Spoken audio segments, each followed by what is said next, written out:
Good evening, everybody. Welcome to this meeting of the Scrutiny Committee of Basingstoke Borough Council. There are no fire alarms scheduled for this evening, so if the fire alarm sounds, we've got to get out.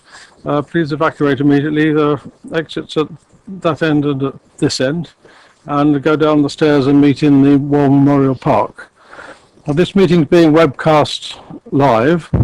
The system has been adjusted now so that the camera will be looking at whoever's speaking as long as you're at the table.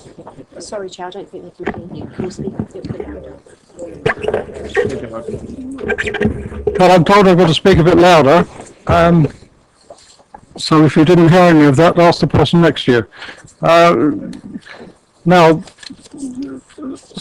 scrutiny and call-in are checks and balances were introduced to go alongside the cabinet government at Basingstoke. In this case, some members of the council have called in a decision concerning the use of the local infrastructure fund in Bramley, and that's the only item on the agenda tonight. Except, of course, first, are there any declarations of declarable pecuniary interest? No? I'm going to explain how I'm going to order this meeting. The first people to speak will be the councillors who have signed the request for this meeting. Three of them are sitting in the seats facing me in the front row. Two of them are sitting on the committee. And when they've finished speaking, I shall ask the one member of the public, general public, who wants to speak, Mrs. Capel. And after that, any visiting councillors. I don't see any councillors visiting, borough councillors wanting to speak. So we'll then ask Bramley Parish Council, who have 10 minutes to present their case. After that, members of this committee might wish to ask them questions. After the parish councillors, I shall ask the one ward councillor for Bramley to come back and speak to us and possibly answer questions. And then the decision taker, the person who's taking this decision, the leader of the council, Councillor Sanders, will speak to us, and the members of the committee will ask him questions. After all the questions have been completed, the committee will continue to debate the issues and to hopefully pull together its conclusions and recommendations. So, who's the first of the signatories to speak? Councillor Tumblin.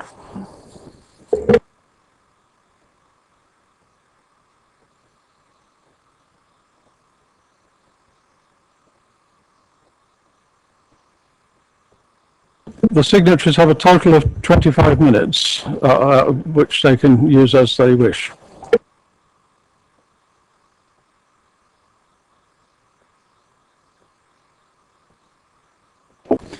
Okay, thank you very much, Chair. Good evening, members. Well, thank you all for convening and giving up your time to help sort this situation that has unfortunately arisen around the Bramley ward. I and many of my community are very unhappy with the decision made by Cabinet to allow this Bramley Footbridge LIF application to go ahead, allocating the majority of the LIF money which has been allocated to the parish of Bramley. I'd like to break my comments, if I may, into three areas. Firstly, why I think that this project is not fully supported by the local community, the way the application fits with the LIF rules, and the very sad situation where we have two ward members failing to agree on important community issues. Firstly, the lack of community support for the application. Since I became involved in local communities as a parish councillor and now as a ward member, I've always seen a parish council as the hub of the local community, working to best represent the community wishes. It's not always easy to understand wishes of local residents, particularly if they do not come to meetings or fail to read any media published. However, I would say that in recent times, the Bramley Parish Council has opened up its doors to the community, and this is no better witnessed than by healthy numbers of residents who attend their monthly meetings, compared to some other parishes. They have placed regular centrepiece articles in the local parish magazine with very informative discussion, and indeed they recently won a Hampshire Association of Local Councils award for their website and use of social media. They are holding regular sessions where the public are invited to comment, such as local developments and consultation for the local neighbourhood development plan, which I have to say is one of the most advanced in this borough. These events see a very healthy turnout from the local community. Parish councillors are also working closely with the local school and have a sound appreciation of the issues and wishes of that institution. And they also work closely with the local community facilities and the groups that use them. So I hope I've given you a picture, and I hope you will see that they clearly demonstrate how in touch they are with their community. Their views are soundly based on actual local opinion and facts. And so I ask, why then did our Cabinet dismiss their views? 4 years ago, in 2010, before I was a ward member, and whilst as a Bramley Parish Councillor, I was working with the local Bramley Plan group, and indeed I was instrumental in producing and analysing the questionnaire results referred to in the Bramley Plan survey presentation. The LIF application before you states that there was a local resident survey performed by Councillor J. Wardina. I haven't seen this. The Parish Council have not seen this. And to the best of my knowledge, none of you around the table have seen it either. I ask, where is it? The LIF application form goes on to state that the footbridge was the #1 issue within Bramley. Again, I suggest without evidence. And I beg to differ that it is the #1 issue in Bramley. Included with your supportive documentation is an analysis of this Bramley plan that I'm referring to. If Councillor J. Wardina had been more closely involved with the community, then he would have seen that the footbridge does not feature in the top 6 concerns expressed by residents. They want street lighting, footpaths, a cycle track to Sherford and Loddon, speed limits all around Bramley Lane, the street, just around the level crossing in particular, traffic and road safety, speed, heavy goods vehicle calming, utilities, better mobile fast broadband, it's patchy and it's failing in rural areas, and bus service provision. We see in the local in the LIF application that the ward member has made that it focuses on just one direct local plan question, where residents were asked, do you want a footbridge? Yes or no? Nothing about when or priorities given other choices, just a simple yes or no answer. Similarly structured questions in that plan showed that they want a swimming pool, a squash court, as well as pedestrian crossing outside the school. The most popular answered question was, do you want a free green waste collection? Over 90% said yes. The Parish Council has been working with these results and other up-to-date feedback. They see that the #1 priority is currently safety management of routes to school, combined with a better solution of how footways linking to the new developments interact with the busy traffic around the east side of the level crossing. Indeed, I this week learned from a local resident a few days ago a child was hit by a van while crossing the road after getting off a school bus. Bramley Parish Council submitted an LIF application prior to the Cabinet meeting, but officers judged it to be beyond the deadline, and so it was simply mentioned but not discussed. This application has far more support from the local community than the one we are discussing, and I ask, why was it not before the Cabinet? Digging back into the past, I have located notes of a public meeting. I think they're also in some emails that came round to members from the Bramley Parish Council website. It happened of a meeting in response to the Hampshire County Council highway proposals made back in February 2012. Amongst these proposals, it discussed the HCC footbridge report. And that, at that time, it was a different parish council members, it was back in 2012, it concluded that the only option available would give no solution to wheelchairs, scooters and buggies. It concluded that the proposal would not meet the needs of enough of the residents to justify the expense and the impact on the local area. I think members will agree what has changed. Whilst I acknowledge that a footbridge may be of benefit and might well feature in some residents' wishes, it's not the most urgent requirement. There are more immediate uses for the money. Locking the funds away for 4 years will stop any of the above being addressed. My second point is how this application, I believe, falls short of the LIF requirements, and therefore why was it approved? I believe it's not in compliance with the criteria of the LIF application for the following reasons. As previously discussed, I do not believe it is the number one priority for Bramley. It does not demonstrate or even discuss value for money. It offers no detail of how the project will be managed. The timescale states 4 years, but guidance suggests that projects should be complete within 3 years. No funding commitment from Network Rail is demonstrated. Network Rail have commented in the letter sent to Councillor Jay-Wardena on the 8th of October, which has been sent to members by email, that they are not yet in a position to allocate funds and do not guarantee that the project would go ahead even with BDB support. Now, I don't see any sense of commitment or urgency here. Look at the situation at Ufton Nervit. It is now 10 years, almost to the day, since the fatal train crash at the level crossing. Yet only now are the gates being changed. Railtrack does not hurry. There is no business plan, just a simple, not applicable, entered on the form. Other LIF applications have stumbled because of a lack of this requirement. So why is this one different? Also, the project discriminates against disabled folk, plus people with pushchairs, scooters and cyclists.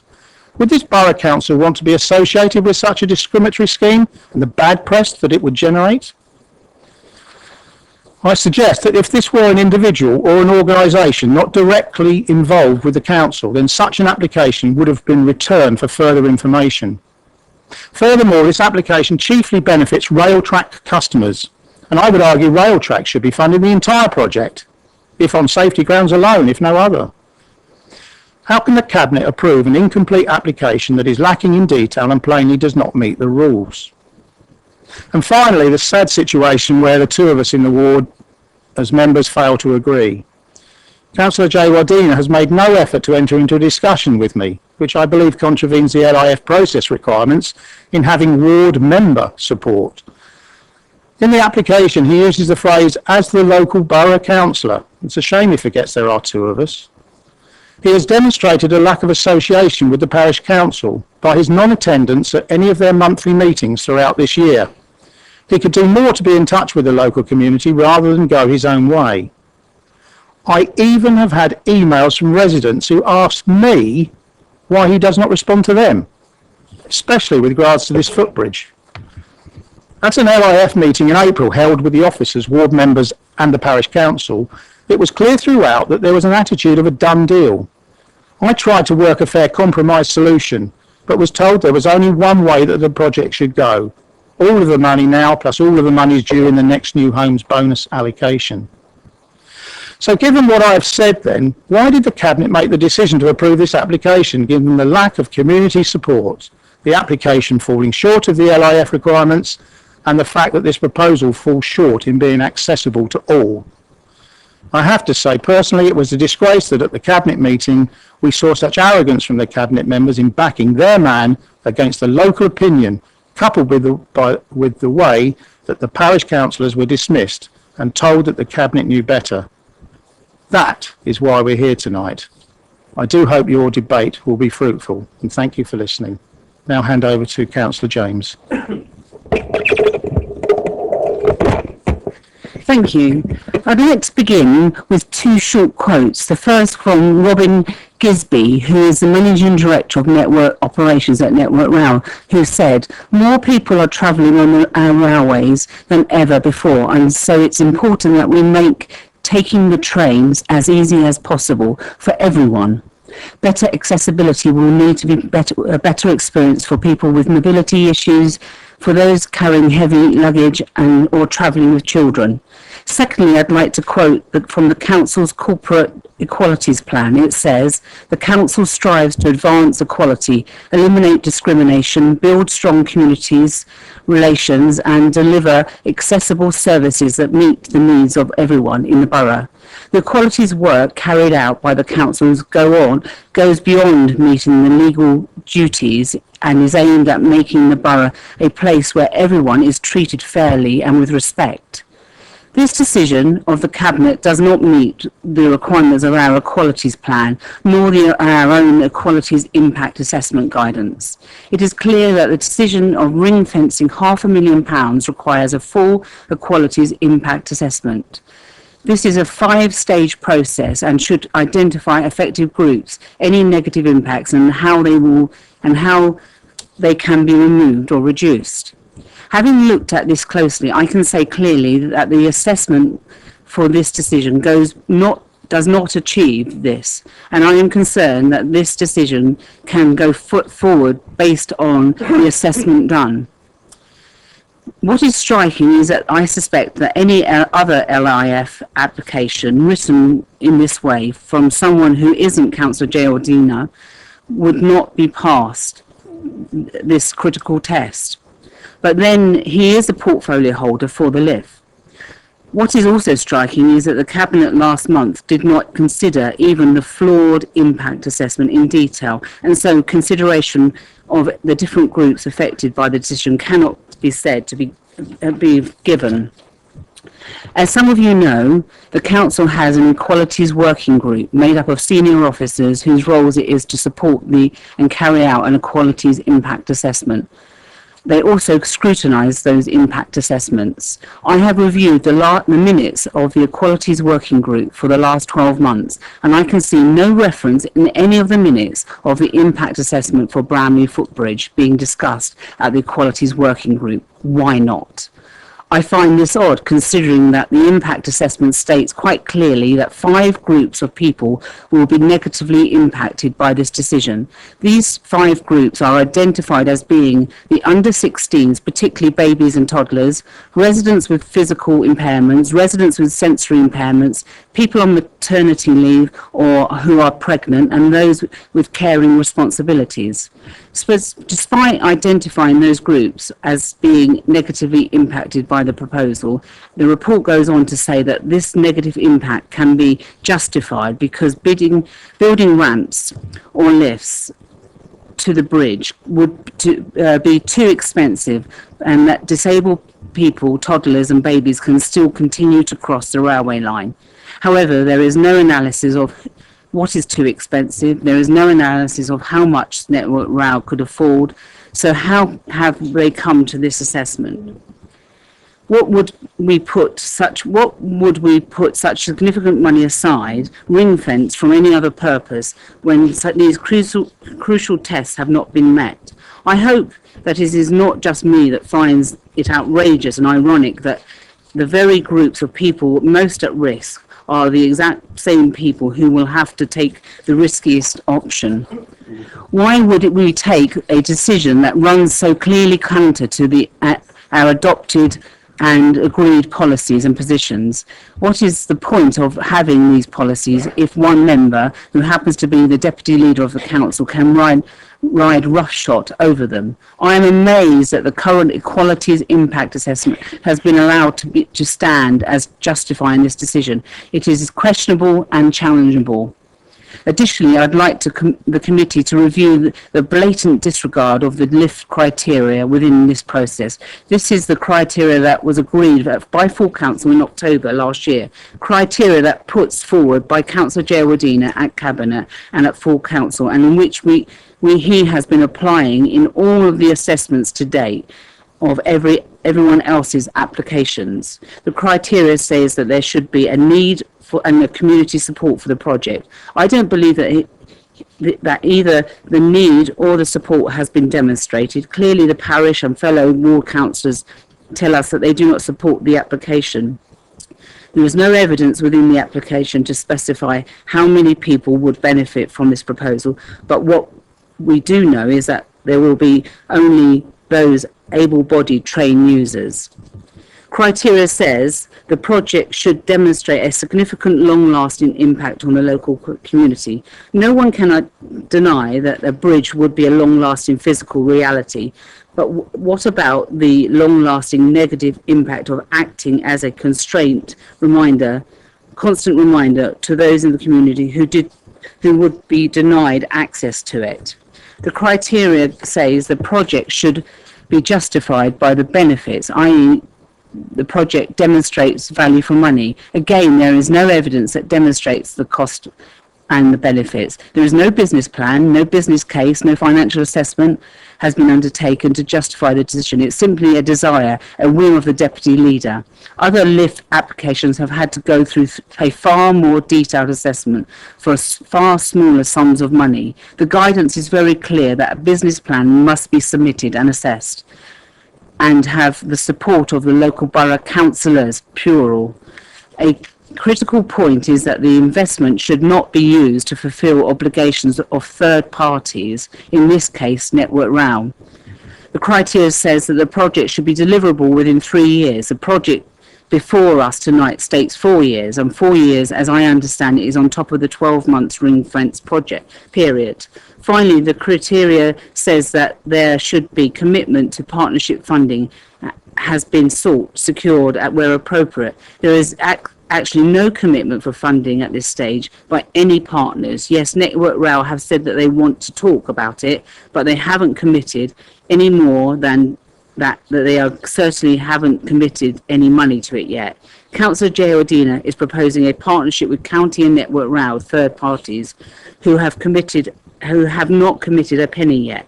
Why in the world would we ring fence £500,000? The third section of my presentation would have been to put a number of serious points to J. Ordina, but he's not here. Of course, the parish council reps here tonight won't be surprised by his absence, as he hasn't turned up to any parish council meetings in the last 12 months. I understand, and I've been told that he's at Rochester at the by-election tonight. I'm glad he's got his priorities right. I have seen in the European parliamentary documents on lobbyist contracts available online, which refer to Councillor J. Ordina as a lobbyist working for Lloyds Bank, attending those meetings with MEPs. I want to ask whether, and I did want to ask him, whether any of these meetings discussed rail infrastructure. I note that Councillor J. Ordina lives within 100 metres of the Chief Executive of Network Rail, Mark Khan, and I note that they both sit on the Bramley and Little London Festival listed of friends and supporters. I wanted to ask him if he had ever discussed the Bramley Bridge with Mark. Interestingly, we have a letter from Network Rail to Councillor J. Ordina dated October 2014, referring to a meeting between J. Ordina and Network Rail in July. So J. Ordina meets the parish in April and is clearly told that they do not support the proposal, but he proceeds nonetheless with his bright idea. At this meeting in July with Network Rail, discussions were had regarding the borough ring fencing funding. I want to ask whether other commitments were made to that meeting. I guess the answer to those questions will have to wait.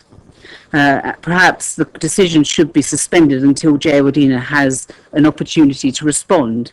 To sum up, just so that there is no doubt, I am not against a bridge in Bramley, but I'm against a bridge that only certain people can use. I'm against a bridge in Bramley that residents are funding instead of Network Rail, and I'm against a bridge in Bramley that hasn't been consulted on with local residents.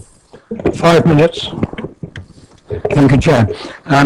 Forgive me, I managed to leave my notes at home, and that's also why you might have heard a couple of squeaks on the phone, and I do apologise for that, and I hope it didn't disturb my colleagues too much. I just wish to make it quite clear, unless there be any doubt, since there was some doubt when my colleague to the left spoke previously, I am not speaking on this topic out of any political persuasion, but because of the facts that disturb me.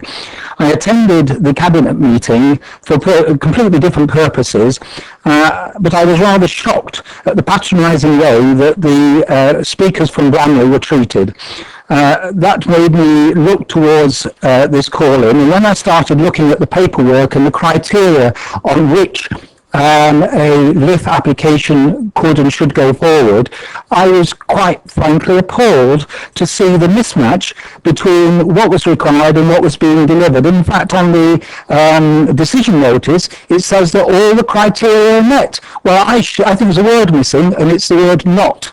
And in fact, none of the criteria seem to be properly met. There are just sort of vague wishes like, I have done a survey. Now, if anybody else had done a survey and was submitting it as a real bit of evidence, they would be required to say, what sort of survey, what was the question, how many answers, how many the other way. I mean, I could go on forever. My colleagues have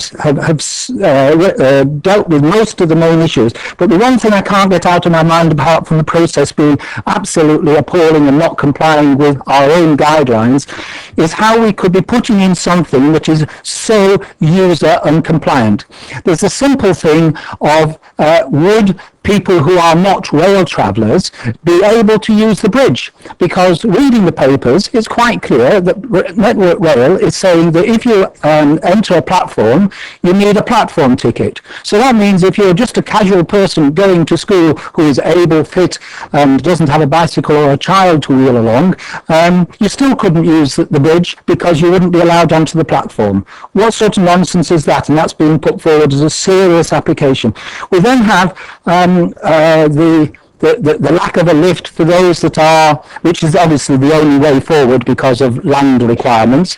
So the scheme is being put forward without a lift. I have attended many South West Trains forums with Councillor Leeks. Councillor Leeks has been a champion throughout of arguing for having proper facilities for the disabled. I think at virtually every meeting. He is renowned for it, and rightly so. And he speaks on behalf of other people who have wheelchair needs and the like. I have never yet heard him say, oh, it doesn't matter. So I would be very interested to hear his view on this particular situation, whether, in this case, it doesn't matter. Because I think I would still have to disagree with him on that.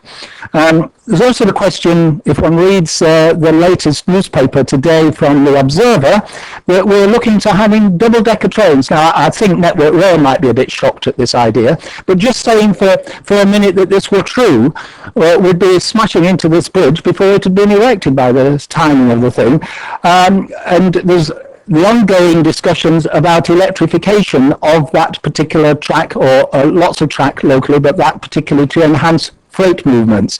How could you start talking about putting expensive £1 million infrastructure in when there is other planned infrastructure improvements that might anyway mean that all this has to come down because of catenaries and the like? So all in all, it's not joined up thinking. There's a sudden pressure, one needs an instant response. How can one be talking about this sort of project needing a response virtually overnight? As my colleagues have said, no business plan. As my colleagues have said, there's no identified major danger. There is a danger issue at all rail crossings. It's not in the top 10 that Network Rail would want to be doing nationally, and they go very much by that list. And therefore, we can't be making the case that this is terribly urgent on safety grounds. And lastly, I'd just say, this project is lacking in consultation, it's lacking in local engagement, and it's totally lacking in verifiable, rigid, provable evidence for the case. And when there is such a good and willing submission from the local parish council to treat them with such disdain is disgusting, and I'm sorry that this council has been part of such a mishandling of the subject. Thank you very much, Chair. Thank you, councillors, for timing your 25 minutes impeccably. Now we have a member of the public, Mrs. Elizabeth Capel. Would you like to come forward, please?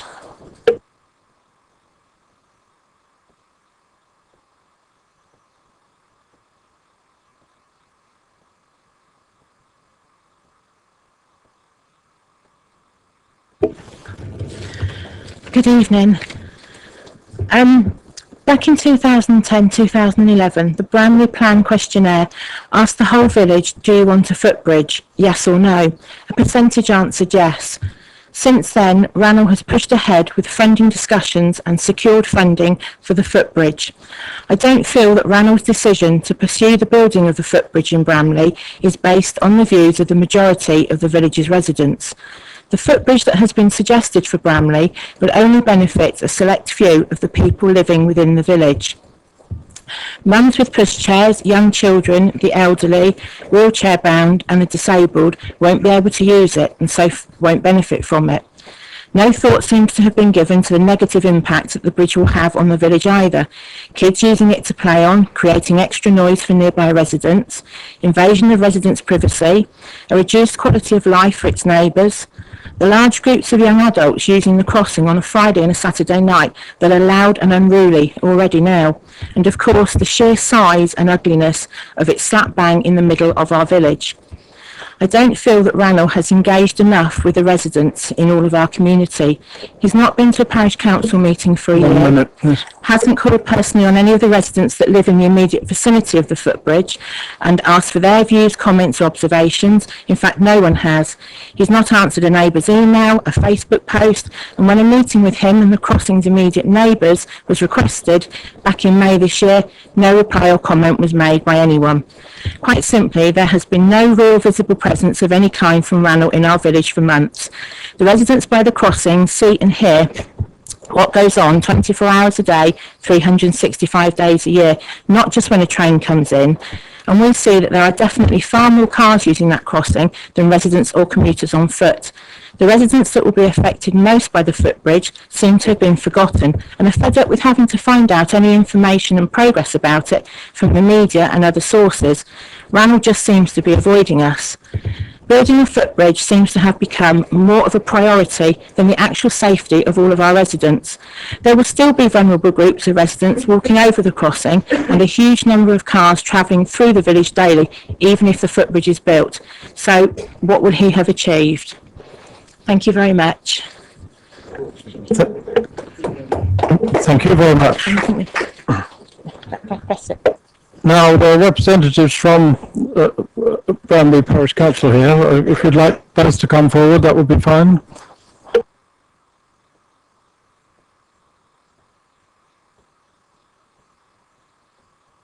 You have 10 minutes to use as you see fit. Okay, thank you for giving us your time.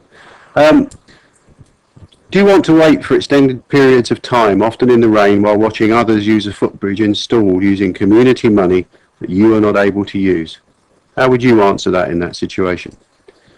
Much was made at the Cabinet meeting and in the application of the 2010 response to a different question asked in the parish survey, which was, do you want to see a footbridge in Bramley? With no further information or context. Of course, many said yes. Let us consider why, given additional information and context, that they might not say yes. Well, if you are disabled and you have a pushchair, or you're with a group of toddlers on foot, scooters, bikes, or you're a cyclist, or you're carrying cumbersome luggage or shopping trolleys, or you're just a bit frail and perhaps not as mobile as you'd like to be, and you knew that you would be excluded from using that footbridge, then would you say no and want a higher priority inclusive issue addressed using the available funds? And this is what we have heard as a parish council from the community in recent months. I ask you how you would answer these questions when the context is applied. In an ideal world, we would solve all the problems, but alas, we live in this world and prioritising is the name of the game. Do you want your children to get safely to and from school, and or do you want to access the shops with safe passage across the C32, or indeed cycle around the village rather than drive? This is the issue that the PC's proposal for use of the LIF funds is trying to address. You will hear from my fellow councillor how we have engaged with the community on these issues and the results of that engagement. I will comment on the application submitted by Councillor Joe Wardina. For the record, and it has been said, Councillor Joe Wardina has only attended one of the last 16 parish council meetings, and that was in November 2013. When I became a chairman, I asked to speak with both, and that was in May. I asked to speak to both borough councillors. Councillor Joe Wardina did not even have the courtesy to respond. He has made no attempt to discuss his LIF application with the PC, nor at any other community-wide public meeting at any time since he announced the borough's release of the LIF fund for community projects. Do you think he is seeking a community view? You would think if he was seeking a community view that his engagement would be more comprehensive. In section D on page 5 of his application, he endorses his own application as a top priority. On what basis does he do this when he has provided nothing more than anecdotal comment as evidence, or at best limited and out-of-date evidence? In section B1 of his application, he cites that people, including those on their way to school, can stand in the rain for 5 to 25 minutes at the level crossing. As a Bramley resident of 26 years and a parish councillor, I walk the village most days at various times to see what's going on. And unless there is a significant problem, the barriers are never down for 25 minutes in one go. I think that's misuse of statistics in some way. The Hampshire County Council survey he refers to was carried out in 2012 and was carried out on one day only. We live there every day, so I think our judgment is perhaps a little bit more concrete. He refers to people jumping over the barriers and implying that it is a regular occurrence, but the 2014 Network Rail Safety Assessment quotes only 4 incidents of misuse in the 12 months prior to June and none since. He refers in section 1 to the parish plan question 51, do you want to see a footbridge in Bramley? Yes, there was a significant yes from those that responded to the questionnaire, but I wonder how many of those will be excluded from the design he is supporting. For the record, most of the foot traffic at peak times in Bramley moves south to north and back the other way at home time. On the east side of the crossing, thus not using the crossing, but in competition with the queuing vehicle traffic as they cross the C32. Impatient drivers wishing to turn right just before the crossing overtake on the wrong side of the road at speed to avoid delay, and this will cause and has caused accidents. As I say, I do actually walk the village, and the largest group of people trying to cross the railway are parents with toddlers in a mixture of pushchairs and scooters, etc. These people will be unable to use the footbridge as specified. The HCC 2012 survey cites 30 to 50 people with any hour waiting to cross. The level crossing is closed a minimum of 6 times per hour, which means approximately 5 to 9 pedestrians waiting on average. That's not such a huge number when you look at it like that. In section 3, Councillor J.L. Wardina tells us he has conducted a resident survey. Its results are not published across the community, and I have asked many people from various areas of the village, and none can recall being asked by the councillor for their opinion. In contrast, members of the PC regularly receive comments concerned over safety, and our very recent engagements do not put the footbridge in the top 5 issues facing the community. I've received comments from residents who cannot attend this meeting this evening, and if there is time, I might quote some of them to you. The PC were pleased to see the Cabinet increasing the remit of this application to look at the safety issue, but tell me how this is possible. In 2012, the cost of this bridge was estimated at £1 million. I doubt prices have reduced. Councillor Chapman, who attended our last parish council meeting, advised the parish council on Monday this week that he had no money, or that the HCC had no money, and they would be an important third party in this conglomerate, if I want a better word, or team to bring this footbridge to fruition. So how is this ring-fenced £450,000 going to be able to accommodate a wider remit? The sums just don't work. Councillor Chapman almost reminded us that Network Rail have a commitment to improve level crossing safety by measures including closing crossings. NWR have been given a dedicated funding of £109 million for a period 2014 to 2019 to close 500 level crossings and improve safety at hundreds more at risk. The NWR collective risk assessment for Bramley is 3 on a scale of 1 to 13, so a high risk. The House of Commons Transport Committee report February 2004 states that Network Rail have neither published the locations nor the crossing concerned for nor the measures to be taken at individual crossings, and they have not provided any indication of timescales up to 2019. If Bramley is to be included, then NWR have the funding and do not need our community funds. If Bramley is not included, then NWR are likely to be in a position to match funds until post-2019. This point is not considered in the application made by Councillor J. Wardina, but rather a vague alluding to possibility of matched funds. The LRF funds have already been held for a long period of time before release, and now Councillor Jawadina proposes that they languish until post 2019, when the PC considers that too long, when there is an immediate community need to improve safety for all. We are not opposed to a footbridge, provided it is paid for and put on the station by Network Rail. It is not an eyesore. The pictures are indicated in the feasibility study is a horrendous construction that would mar the village forever. We just do not believe that community money should be used to fund a project with a relatively narrow user group when the higher priority has been identified and determined. We do not accept that discrimination of any type should be condoned, especially based on financial considerations. We need to respect the 2010 Equality Act and be fully DDA compliant with equal treatment for all. So, thank you. Yes. All right, thank you. On respect of the neighbourhood planning, Bramley Parish Council Subcommittee, made up of parish councillors and volunteer residents of the Bramley, has been working on producing a neighbourhood plan since March 2013, when the idea was put to the community at an open meeting attended by 152 residents. Within the comments, a footbridge was mentioned along with other issues: transport problems, parking, road pedestrian issues, safety, parking for shops, our community facilities, infrastructure improvements. Second questionnaire was produced in June 2013, asking for ranking on a scale of 1 to 10 of certain issues: housing, transport, education, environment, recreational facilities, safety, security and employment. This was circulated to every household and is also online. 1 minute. There are 210 responses. Safety, security topped the list. Environmental issues next, followed by housing, medical services. The greatest number of comments were concerned with the village facilities, the sparse village facilities, infrastructure, traffic, parking. On the basis of this, taking into account the issues raised in the village plan, an open day was held in September 2013, to which all residents were invited. The aims and objectives covered at this meeting were actually covered regards housing, environment, community and recreation. Besides listing preferred development sites, further comments were collected which reinforced the areas of concern: footpaths, improving the general infrastructure. A day survey was held at the Garboot sale, which also confirmed this.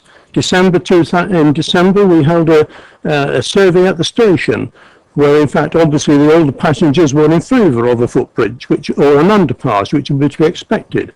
The barrier was down only for 29 minutes per hour. March 2014, the transport solution in draft form was presented to Basingstoke and Dean Borough Council. The planning officer and planning policy and implementation team was encouraged to see that the neighbourhood plan was identifying aspirational schemes to improve cycle and pedestrian linkages within the borough to shift towards non-car modes. Again, Could you draw your remarks to a close, please? sorry? Can you come to a close, please? The actual outcome is at the end of the day that in fact we are now at the draft stage of producing a neighbourhood plan. The actual policies which we are putting forward are: one, to be improving the footpath and cycleway networks. We included within that is to provide better connectivity within the village and safe routes to school. That is itemised within that. The second one is to improving road safety in Bramley. The effect, and within that, the areas which we are considering are hazardous areas within Bramley, and the area around the C32 and the railway crossing is one of those areas. Whilst the footbridge is an issue, the conclusion of our finding is that it is by no means a top priority for community money spending, and this is from findings and analysis completed over 21 months by the Neighbourhood Planning Steering Group, and all that information is on our Neighbourhood Development Plan website. Thank you very much. Now, would you wait there while we see if any members of the committee want to ask you any questions, please? Who'd like to ask the parish council questions? Right, I see Councillor Tilbury and then Councillor Harvey. Yes, I mean, you were talking about the resident survey. I mean, from what you're saying, no one seems to have seen this. I mean, is it... Could you elaborate a bit more on that? Because from what you're saying, it seems to be rather an imaginary resident survey, unless perhaps it was carried out on the railway track platform.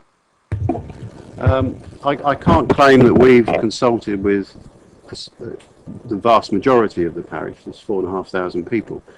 But of the several hundred that we've met and talked to, and I talk to when I'm doing the rounds, They've not seen or heard of this survey and have had no contact whatsoever in regards to the footbridge. Just come back to that. Just the obvious. Sometimes when obviously councillors do that, they sometimes put it in a newsletter of theirs and ask for a response. Does that sort of ring a bell? Was that something that was put forward as, you know, I'm conducting a survey, are you interested? You know, from what you're saying, I think the answer is no. But can you think of anything like that? It just.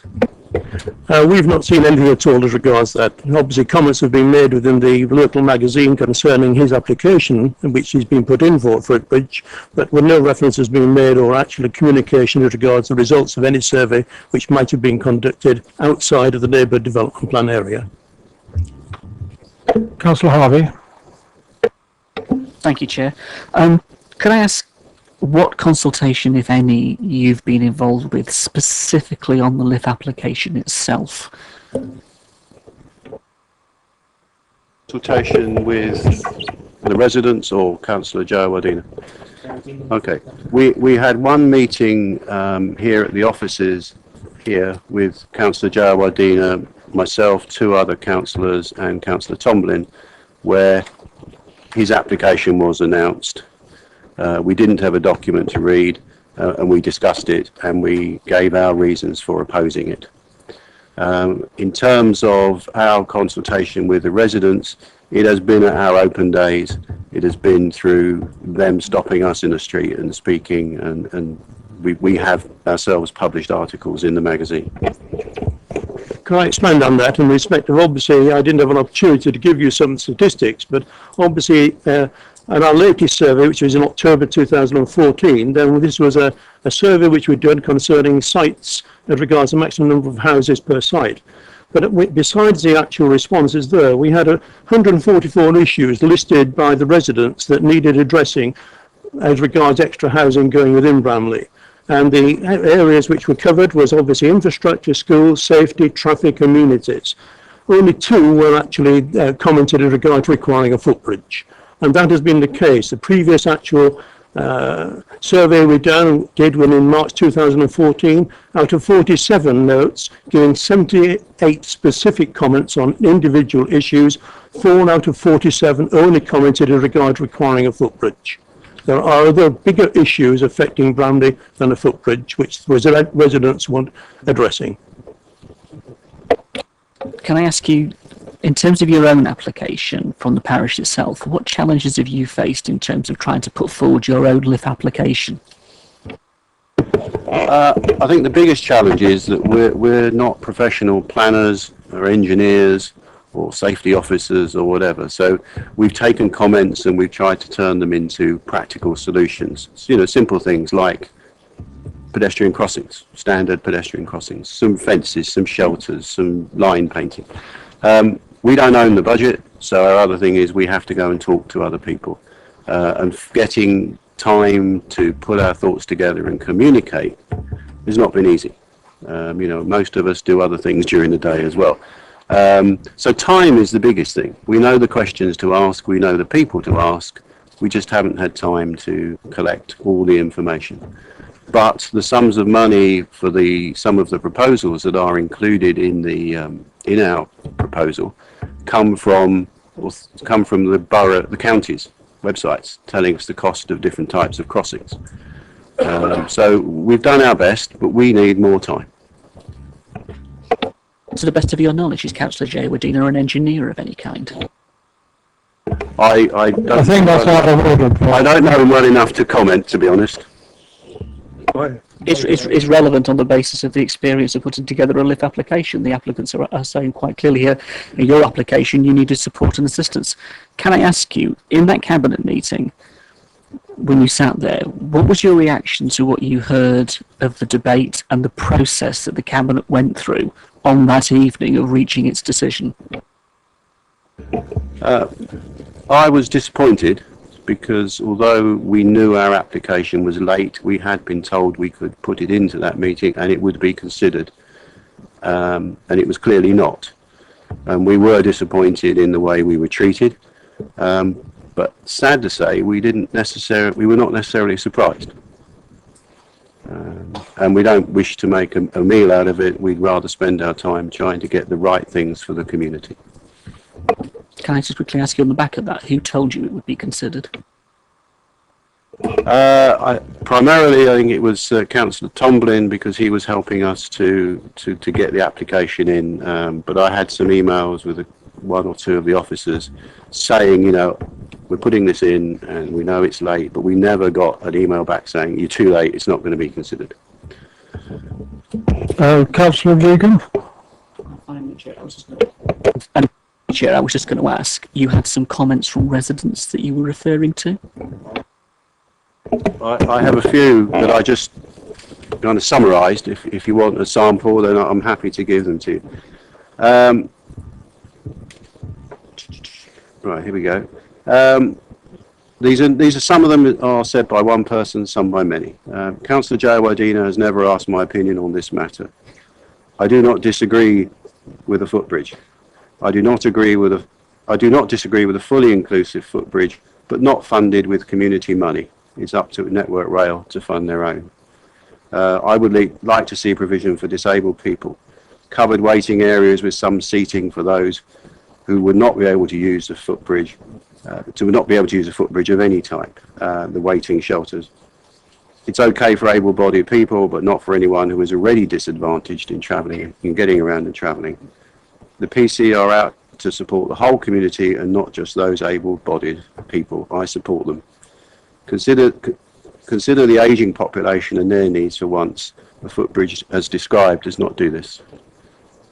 Everybody should have to wait the same amount of time. It's just tough and a fact of life.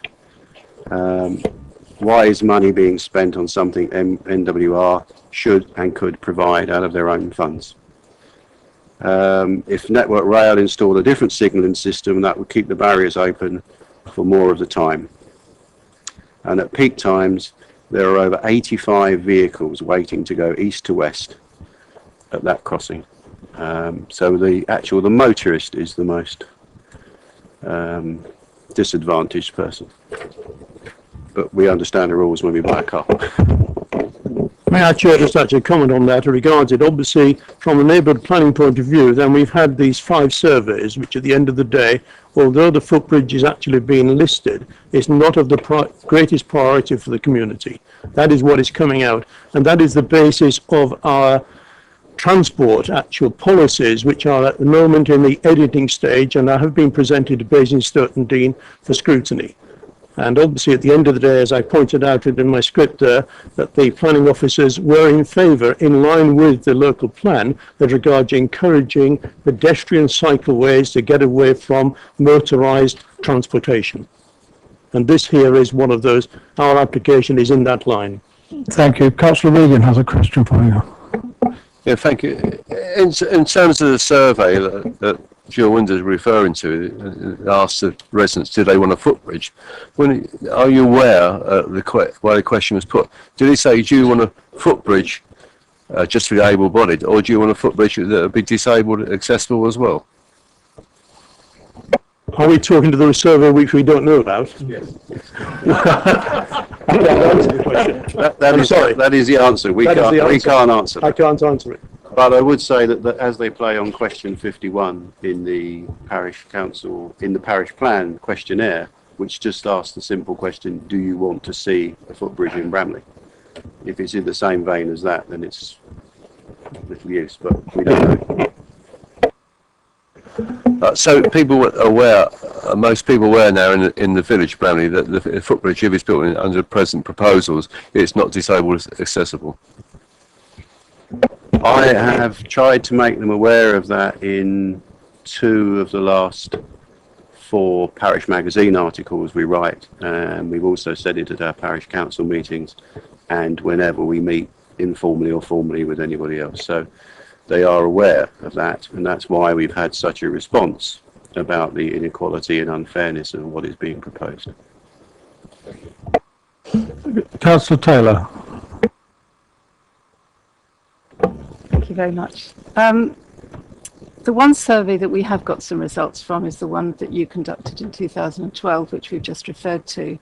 And the figure of the number of people who want to see a footbridge is something over 75%, which is quite high. Now, I recognise that you need to dig deeper than that, but that's presumably quite a good indicative starting point for gauging community will. 75% is quite high, and I believe there was quite a high response rate as well from that survey. Yeah, the survey was taken in 2010 and 2011. It was a 2012 survey. There was something like 470 returns out of 1,600 households or 4,500 people. So it's not a bad return, but it was a response to a very, very simple, basic question: would you like to see a footbridge in Bramley? And a lot of people would. Anyone who stood there for 2 minutes in the rain, if it's that day they're answering the question, they want a footbridge. It doesn't put the thing into context. And many of those who, we don't know, but we suspect that many of those who answered yes would actually be excluded by the design that's proposed. Thank you.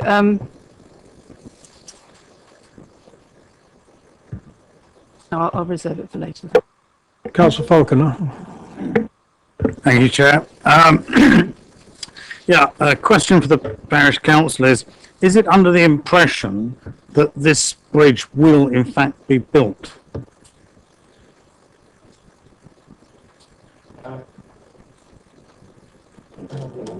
Oh, sorry.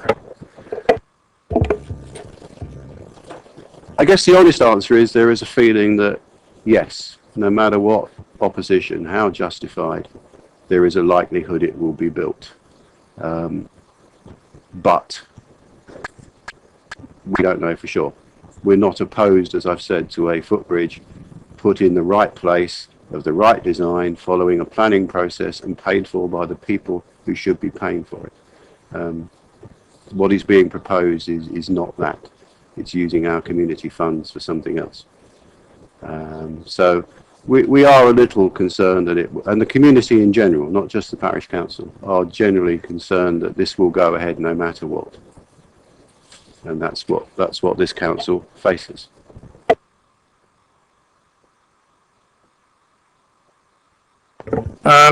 No, I think that was fine, but I would like to make one point and perhaps seek clarification. The deputy leader has been mentioned obviously quite a lot in the debate so far, but can I be sure that in fact the deputy leader wasn't present at the cabinet decision that we are here scrutinising this evening? Can we, is that correct? Okay, yeah, that's correct, I understand. Councillor Bean. Thank you, Chair. Can I be heard, or do I need to be closer? Okay. It was in respect to the survey and some of the figures in there. I note from the report that I read that 25% of residents suggested that they didn't feel that they were sufficiently consulted upon in Bramley, and on the other side of that, 75% said that they wanted a footbridge. So at which point was a decision made to come out against the footbridge, which would be to the benefit of the residents of Bramley? I think the outcome is this in respect of, obviously this was done in 2011 with regards to this. At that time then there wasn't the parish council issues as regards the further housing which has been allocated to Bramley as regards to the neighbourhood planning. It's on the basis of that, the questionnaires that we have put out, as regards the actual concerns that Bramley has got, the residents, as regards the lack of infrastructure and the safety aspects associated with the traffic which builds upon the C32 either side. So it is that actually which is coming out of the surveys which we have conducted, that it's the safety issues and meters infrastructure which want improving before any further housing comes about. And it's in that direction which we, as regards this application we've put in as regards this, which actually is going towards the actual policies which we are putting in the neighbourhood plan, which is, as I said, improving footpath and cycleway networks. And that is obviously within that is to provide better connectivity within the village and safe routes to schools, and also improving road safety in Bramley, which obviously at the end of the day, we have got quoted in there the effect of vehicle movements and improvement measures required for new development around known traffic hazards to improve their safety. And the area around the C32 as regards crossing to the school to Bramley Lane is one of those hazard areas listed. Can I just, I don't think you can infer that the 25% who said they didn't want a footbridge didn't feel they were consulted enough. I think they just didn't want a footbridge. It's that simple. I think the other 75% just answered, yes, I'd like a footbridge. They did not know what was going to be proposed. They did not know the context of it. And therefore, they just simply answered a question for whatever their reasons were. But it's certainly not the other 25% did not say they were not consulted. If I can come back on that point, unless I misread the report, my understanding was that a question was asked specifically in relation to consultation with Bramley residents, of which 25% answered that question, stating that they did not feel sufficiently consulted upon in regards to Bramley issues, if you like. It wasn't in relation to the question about the footbridge. What I was inferring was, given that statistic, and we're now, with the information that I've had in front of me, 75% are stating that they would like to see a footbridge, and bearing in mind that 25% feel that they're not sufficiently consulted, when was the decision made to change, perhaps from what I can see, the view on now not wanting the footbridge in respect of this application? I'm still not sure. I can see there might be two coincidental 25% here that we're talking about. So I can't really talk about that, to be honest. I think that there was never a point in time where the decision was taken, we don't want a footbridge. I think the process and the thoughts of the community have evolved over the years since that parish plan questionnaire was put to them. And people have changed, their families have grown, all manner of things have happened in the community. And what we're doing as a parish council is to say the latest communication we have, which is considerably more recent than the parish plan questionnaire and very much more specific, is giving us the indication that the community does not see the footbridge as an absolute must and in a top priority in Bramley. To some people, it's the meaning of life because they want to get from one platform to the other, or they want to get somewhere in a hurry or whatever. But to most people, that's not what they see. Sorry, I just wanted to point out that I've now found the question here, and it's my error. Sorry, only 25% of people answered, stating that they felt sufficiently consulted upon. It's on question 5 of that survey, just for reference for anybody. Okay. Councillor Potter. Thank you, Chairman. Good evening, gentlemen. I mean, it must admit, I'm surprised any of us would want to force something on people that they don't want and, quite frankly, try and defend the indefensible. But in regard to this survey, it seems to me what you're really saying, you know your community and its sensitivities and understanding and your commitment to the Equalities Act 2010 you referred to. Had the question been, do you want a footbridge which is simply going to be available to able-bodied train users and will discriminate against lots of other vulnerable groups in our society, then the answer would have been different, would it not? That's our contention. And it isn't just, there are able-bodied people who want to move east-west and west-east that aren't using the train. So it isn't solely about train users, although that would be, I guess, the largest single group. But yeah, that's my answer. Just on a matter of detail, you know this station obviously very well. Am I right, and you want to correct me if I'm wrong? I mean, do I understand correctly there is a ticket machine only on one of the two platforms? And I mean, my logic would simply suggest that would be some movement of people from one platform for another simply to get a ticket. Now, it seems to me that's a simple remedy for Network Rail, and the train. The the actual people who provide the trains in on the route that you've got. But is that the case, that there's just a machine on one of the two platforms? The honest answer is there's a machine on the southbound platform, that's the east side. There is a ticket office open on the other side for several hours a day. I think it's by 3:30 it's generally shut, and I know it doesn't open till around 6:30, 7 o'clock in the morning, because I've tried to use it. Bramley is a station where if you don't have a ticket and you arrive at your destination in, say, Reading or Basingstoke, you are not fined for not having a ticket, because they do know there is a difficulty. So you have to pay when you get there. So passengers aren't penalised. But I think most people, and I'm one of them, I like to have a ticket when I get on a train to avoid aggravation. And I know a lot of people who are like that. So they will go and try and get a ticket, and that can cause delays. Councillor Keating.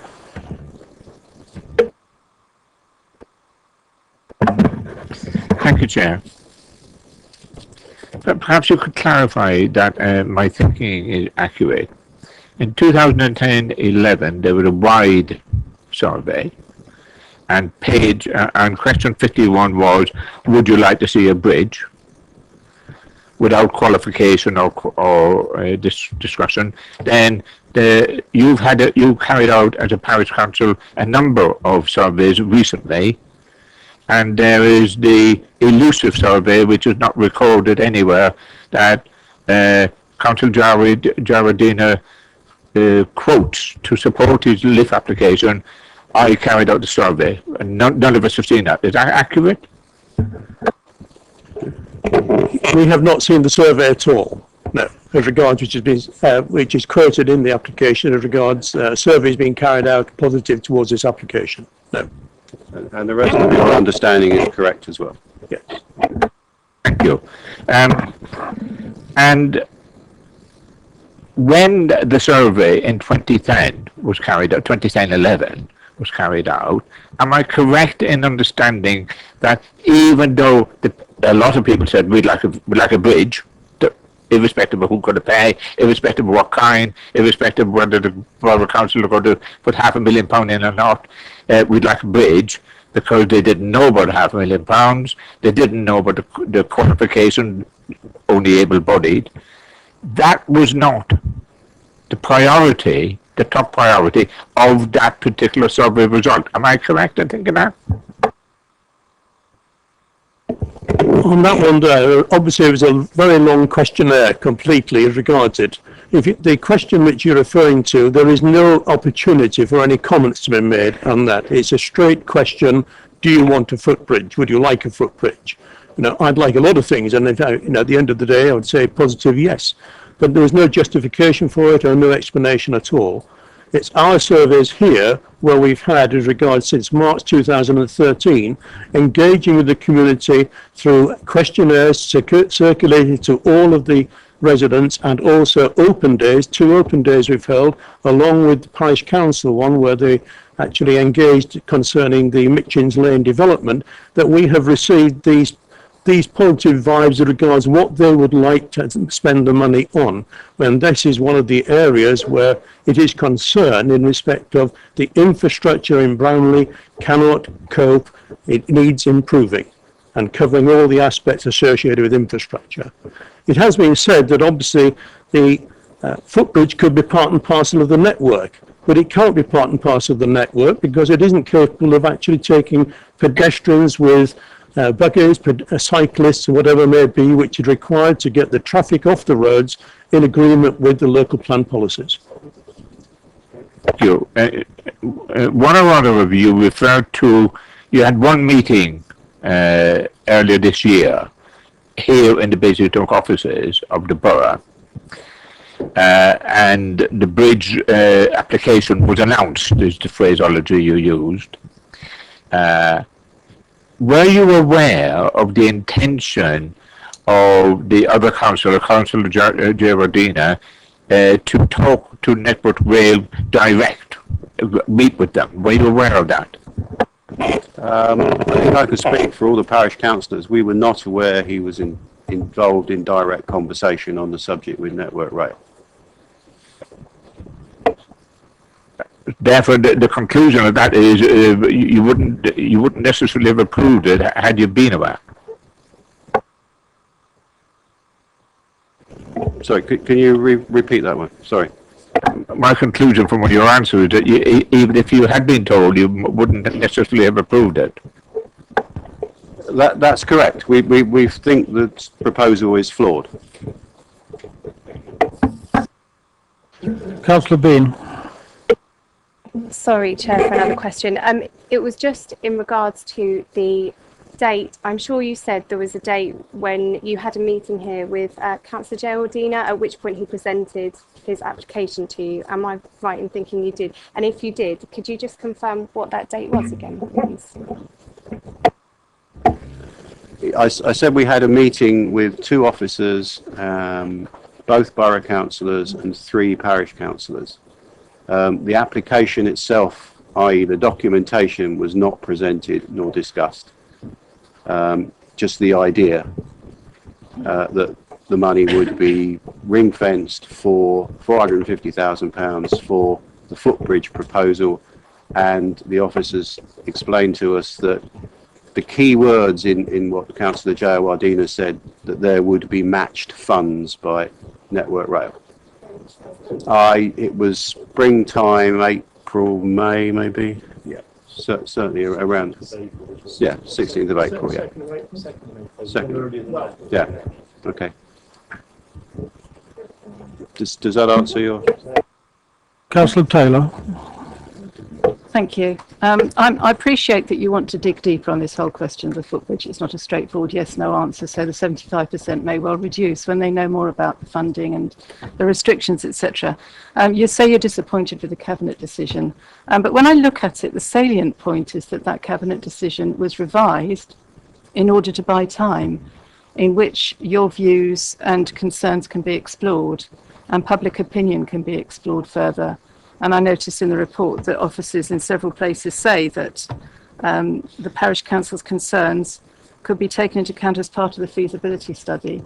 So is this not quite a positive thing in a sense? They've held on to the interest of Network Rail by getting it this far and holding on to it and ring fencing it. But there is time now for you to dig deeper and find out what opinion really is and what the pitfalls are. Our views on that is, as I said when I was presenting, is that we don't see how a £450,000 fund, which is needed to support one aspect of that feasibility study, can be stretched to include the safety issues and other issues around the level crossing that we and the community have identified. That money is not sufficient to do both. That's our view on it. Is that?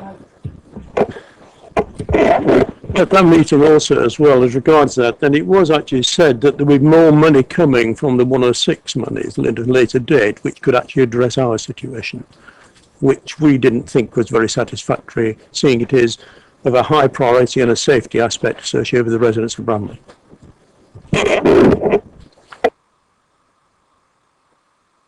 Councillor Harvey. Thank you, Chair. Just in terms of that meeting in April, May, you said that the reference was to, in April 2nd, the reference was to matched funding. That would indicate to me, would you not agree that Councillor Geraldina had already previously met with Network Rail in order for you to be told that in that meeting? And in that sense, there may well be more than one meeting that Councillor Geraldina has had independently with Network Rail. We know of the one in July, but this would seem to indicate from what was said that there was one prior to your meeting in April. I can't comment on how many meetings the councillor may have had or may not have had. It was matched fundings were mentioned as a strong plus for that application. It was not clear that those funds had been approved or agreed. It was put forward as that they would be available, possibly be available. Can I say, I don't think we should be asking the parish council to speculate about what a councillor who's not here may or may not have done. Councillor Tilbury.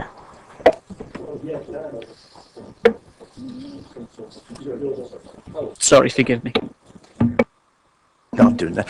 Just to clarify, I think the application was from on what documents I got a date of 31st of January. The LIF application went in. Were you actually spoken to before that? Because there seems to be a report in here that from one of the borough officers written to you in February, nearly a month later, to say, with this local infrastructure fund proposals being put forward and asking for your view. But obviously in the guidance notes, it suggests that obviously you should be consulted before. Are you aware of being consulted before you were advised by the borough council officers the lift application came in?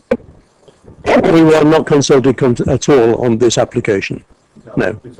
No. Yes. Yeah. That's right.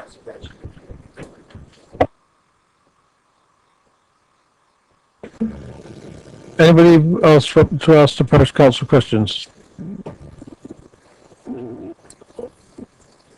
Yeah, I can sleep up, Councillor Harvey. I'm just looking to see if there was anybody else first. She's had several goes. Councillor Harvey. Just one last question. Obviously attending the cabinet meeting, there was the original cabinet decision that was then revised. Were you consulted, or did anybody talk to you about the reference to including your own parish reserves as being part of the decision? I do not recall that.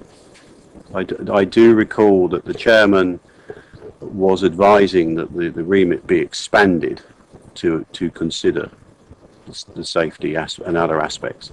I have no recollection whatsoever of our reserves, whatever. I think one of the things there as well, within the cabinet meeting, one of the words that was used frequently was it's an opportunity, which to our mind was an opportunity to actually spend the money better on this than actually on the footbridge. But it was a word which was used frequently. This is an opportunity. And it seemed to be an opportunity to get funding from Network Rail for something of which Bramley is not deficient on. Well, thank you very much for all your time and all your thinking you brought with you. Now, I did say that I was going to ask Councillor Tomlin to appear as the ward councillor if we had some questions for him. I had a question for him which answered in his opening statement. Does anyone else want to ask questions of the ward councillor for Bramley? Councillor Tilbury.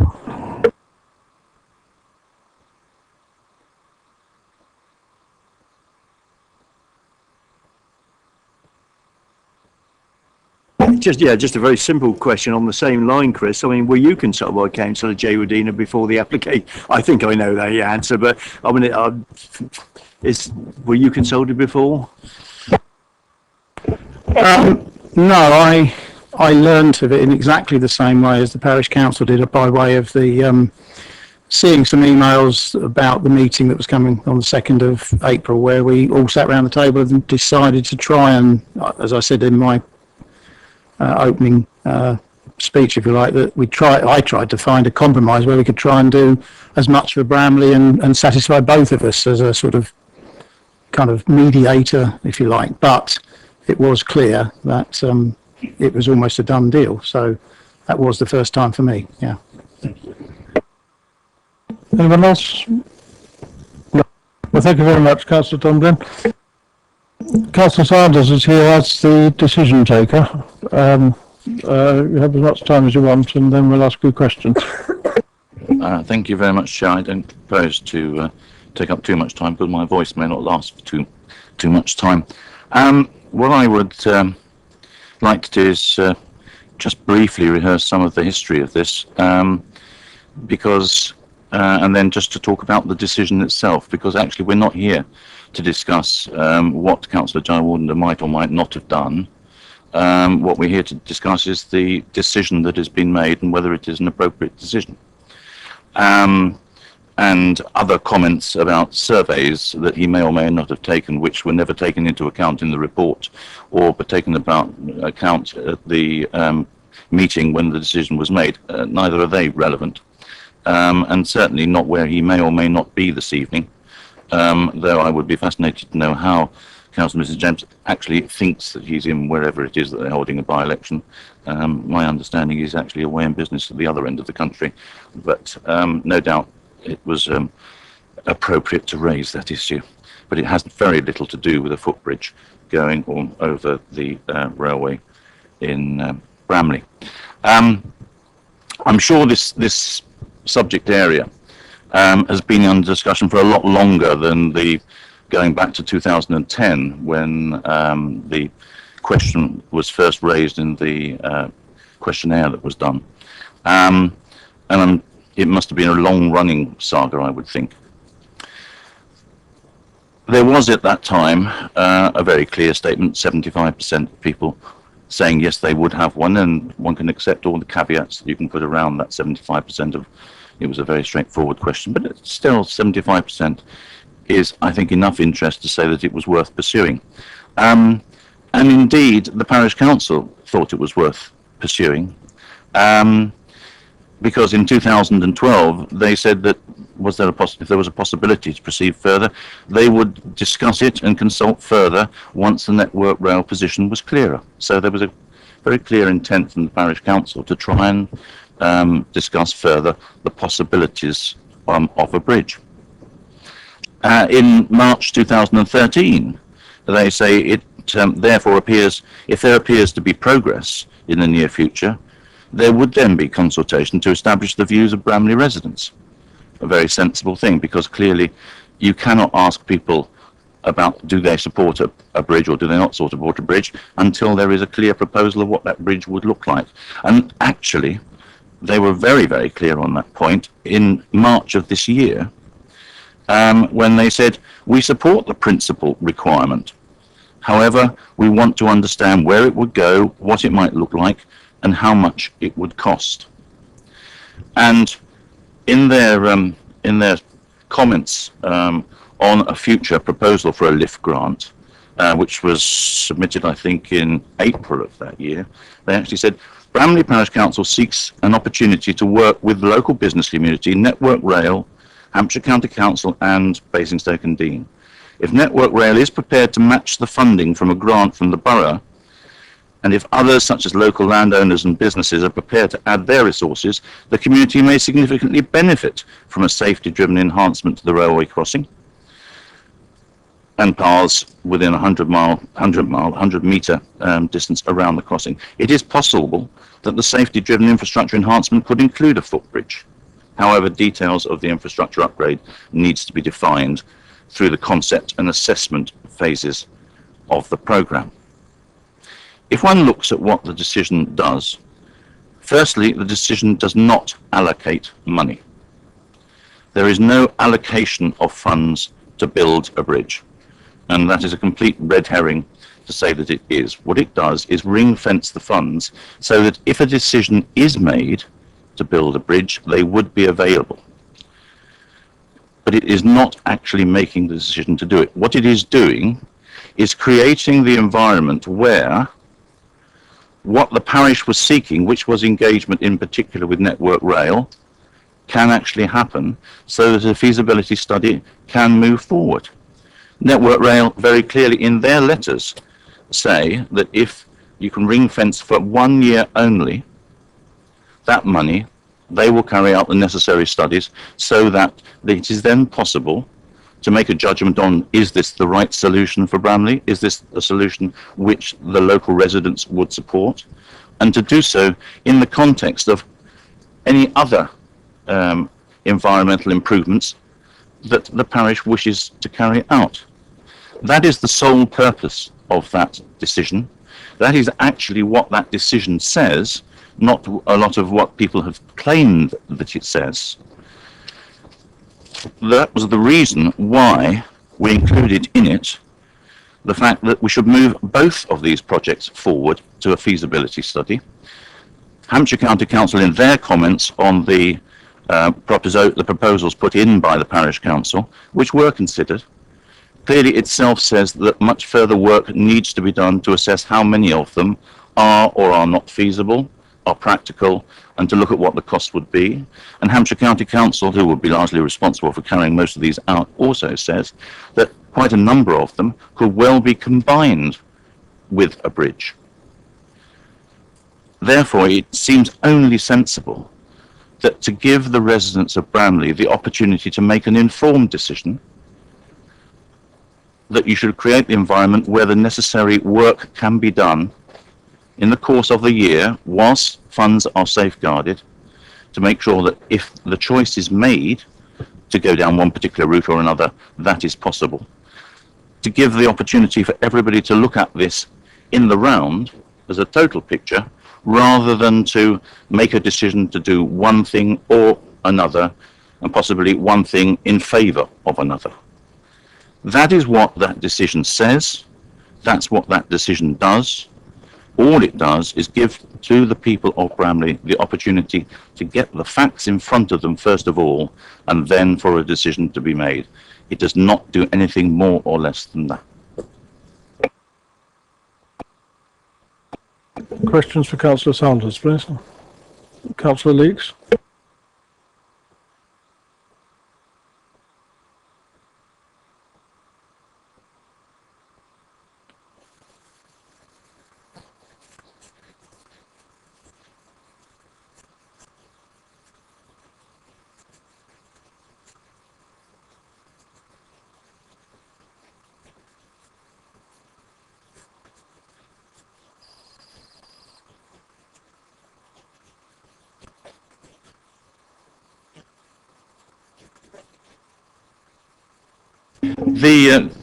Certainly the indications so far have been that every anecdotal comment is made, it'll be too expensive to make it accessible, totally accessible for everybody.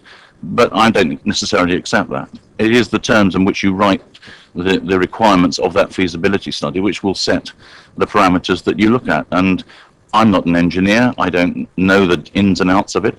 All of this is this decision, and that's what we're talking about, is we're not deciding on the design of a bridge. We're not deciding tonight on the type of a bridge. All that we are doing is deciding on what the decision says, and that decision just creates the environment in which that discussion can be properly held with in detail, because up until now, Network Rail have not been prepared to come to the table.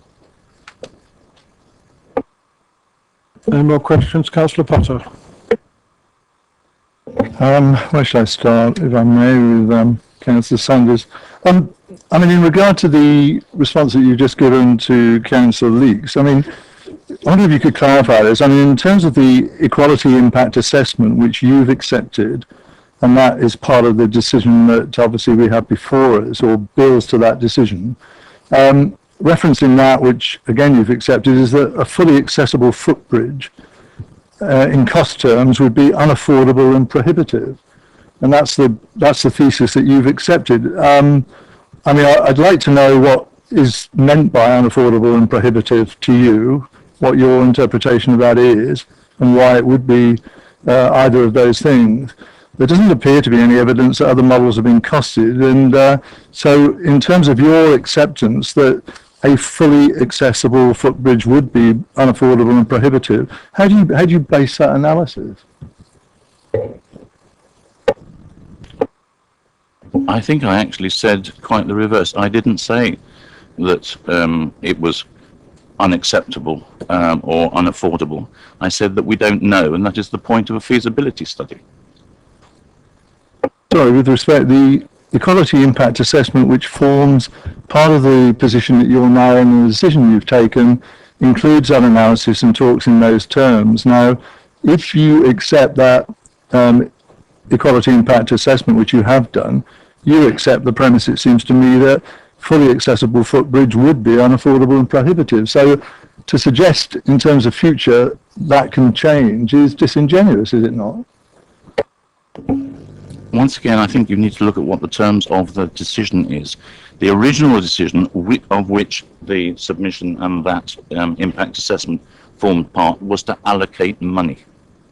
This decision is not to allocate money, and therefore the relevance of that impact assessment does not apply. Once a feasibility study has been done, then there should be a full impact assessment carried out. But until that actually happens, then it is not relevant to utilise the existing assessment. Let me just move on to something else if I may, Chair. I mean, we're all surprised, in some ways, not to see your deputy here tonight to respond to the comments that have been made. But my understanding was that he gave a commitment to be here when the scoping meeting took place, and I see people nodding their head who were involved in that scoping meeting. So I'm genuinely surprised at the volte-face on his part. But can I take it that in terms of all of the activities he's been involved in, which is meetings with Network Rail, and I would say Mark Khan, the Chief Executive of Network Rail, who lives in the Bramley village with him in regard to this matter, he's presumably briefed you fully on all of that so that you can defend the decision this evening. Is that right? Absolutely not. Why should he? The decision that we made was taken without him. It was taken based upon the evidence which was in front of us and inspection of other bits of evidence, like my own assessment of the situation, having been to Bramley to look at it. Why he isn't here tonight is irrelevant to talking about the decision. Him being here, cannot defend the decision which he didn't take, and he wasn't involved in taking it. He wasn't even in the room when that decision was taken. It is perfectly reasonable to ask me questions about how we arrived at this decision, what was the basis of arriving at the decision which we arrived at, but it is not relevant to ask me about all sorts of other things that he may or may not have done. With respect, I mean, this proposal didn't come out of the ether. It was built up over a period by the activities, in particular and exclusively, I think I might argue, of Councillor Joe Wardener over that period and all the things we've heard. You wouldn't have been, as a cabinet, obligated to take the decision or have to take the decision you did if it hadn't been for the work that he did. Surely you would want to know how he got to a position that he could recommend to you. That, quite frankly, seems nonsense if you don't want to know the background to this. What we have here is a very simple decision to create the environment whereby people can do the necessary work so that the people of Bramley can have a sound discussion and arrive at a sound conclusion about what way they wish to go forward, armed with all the facts. That is all that this decision does. The fact that Network Rail have now written to say that they are willing to engage in that process is a very positive thing. How they arrived at that stage is not really relevant to making the decision. If I may, I mean, I just want to put it on record again, and we're talking about the current situation as I understand it. You accept the proposals as they stand will benefit only able-bodied trade users and others, obviously, who are able-bodied, such as yourself, and will discriminate against other vulnerable groups. That's the fact, isn't it? Can I just move on from that? Because it seems to me, would we accept, and I don't want to be too facetious on this, but I mean, if the bridge were to be built as it's currently proposed, would you accept that there would have to be a notice on that bridge saying just that something like this footbridge built with public money is only for the use of able-bodied trade users and those users with disabilities, mobility issues, parents with young children must continue to use the crossing. And it might say, please look left and right in case there's a train coming. But on a serious point, that's the sort of notice that would have to go up. And I ask you seriously, would you be content to be associated with that provision on a footbridge that this council had partly funded? That is a theoretical question about a theoretical situation which is not relevant to the decision which has been made, Chair. Yes, okay. Can I change the subject? I had noticed that the word allocates was taken out at on the final decision that we're discussing tonight. But although the money isn't allocated, if it's ring-fenced, where does this leave Bramley Parish Council and the people of Bramley in trialling to develop their alternative proposals? Because it can't, that ring-fenced money can't be used for that. It's only ring-fenced for a year, and during which time the feasibility study needs to be carried out. The feasibility study also needs to be carried out on the proposals which they have put forward. And I think looking at the timing that you would see, supposing, and this is a hypothetical situation, no, but so this is just to try and help you with your question. Supposing that a decision was made to go ahead with a footbridge at the end of that year by the people of Bramley, supposing that was the case, then it is highly unlikely that footbridge is going to be built within the space of the following 12 months because of the nature of the way that you have to plan for that. You would then be looking at a cash flow discussion in terms of what further funds were going to become available and when you would actually need the money for that bridge. And you would then be able to, having looked at that cash flow, you'd then be able to say, right, we have other elements of the proposals, the ones put forward by the parish council once they've been through the viability testing with Hampshire, that they can then move on to in the meanwhile. All it's doing is just creating the situation of saying, should we choose to go ahead, we know that the money is there, but we can make that part of the overall decision-making process, how we phase this and how we get to that point. It's leaving the opportunities open rather than closing them off. I was going to move on to cash flow, Councillor, because how was the feasibility study for the Bramley proposals going to be funded?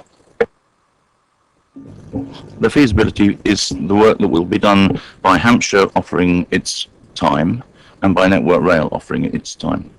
So I didn't mean the bridge feasibility, I meant the alternative proposals that the parish council are promoting. That will be for Hampshire to carry out officer time. I see, okay.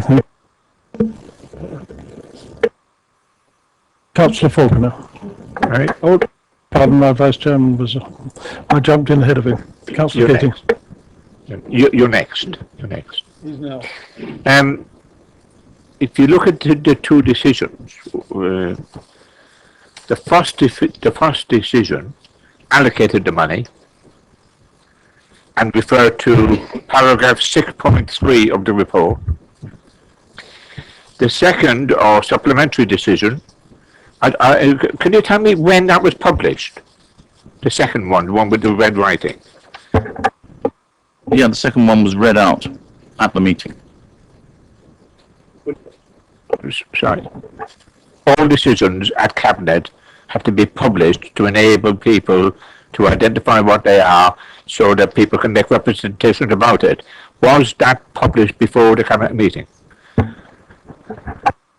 No, it was not published before the Cabinet meeting because I would have thought that the whole point of a Cabinet meeting is to have a proposal in front of you with a decision notice, which is a proposal, to then debate that proposal, to listen to the representations made by visiting councillors and other members of the public or from the parish council, and then to make a decision at the end of that based upon what you've heard. That is exactly what happened, and that this decision was as a result of listening to what was said.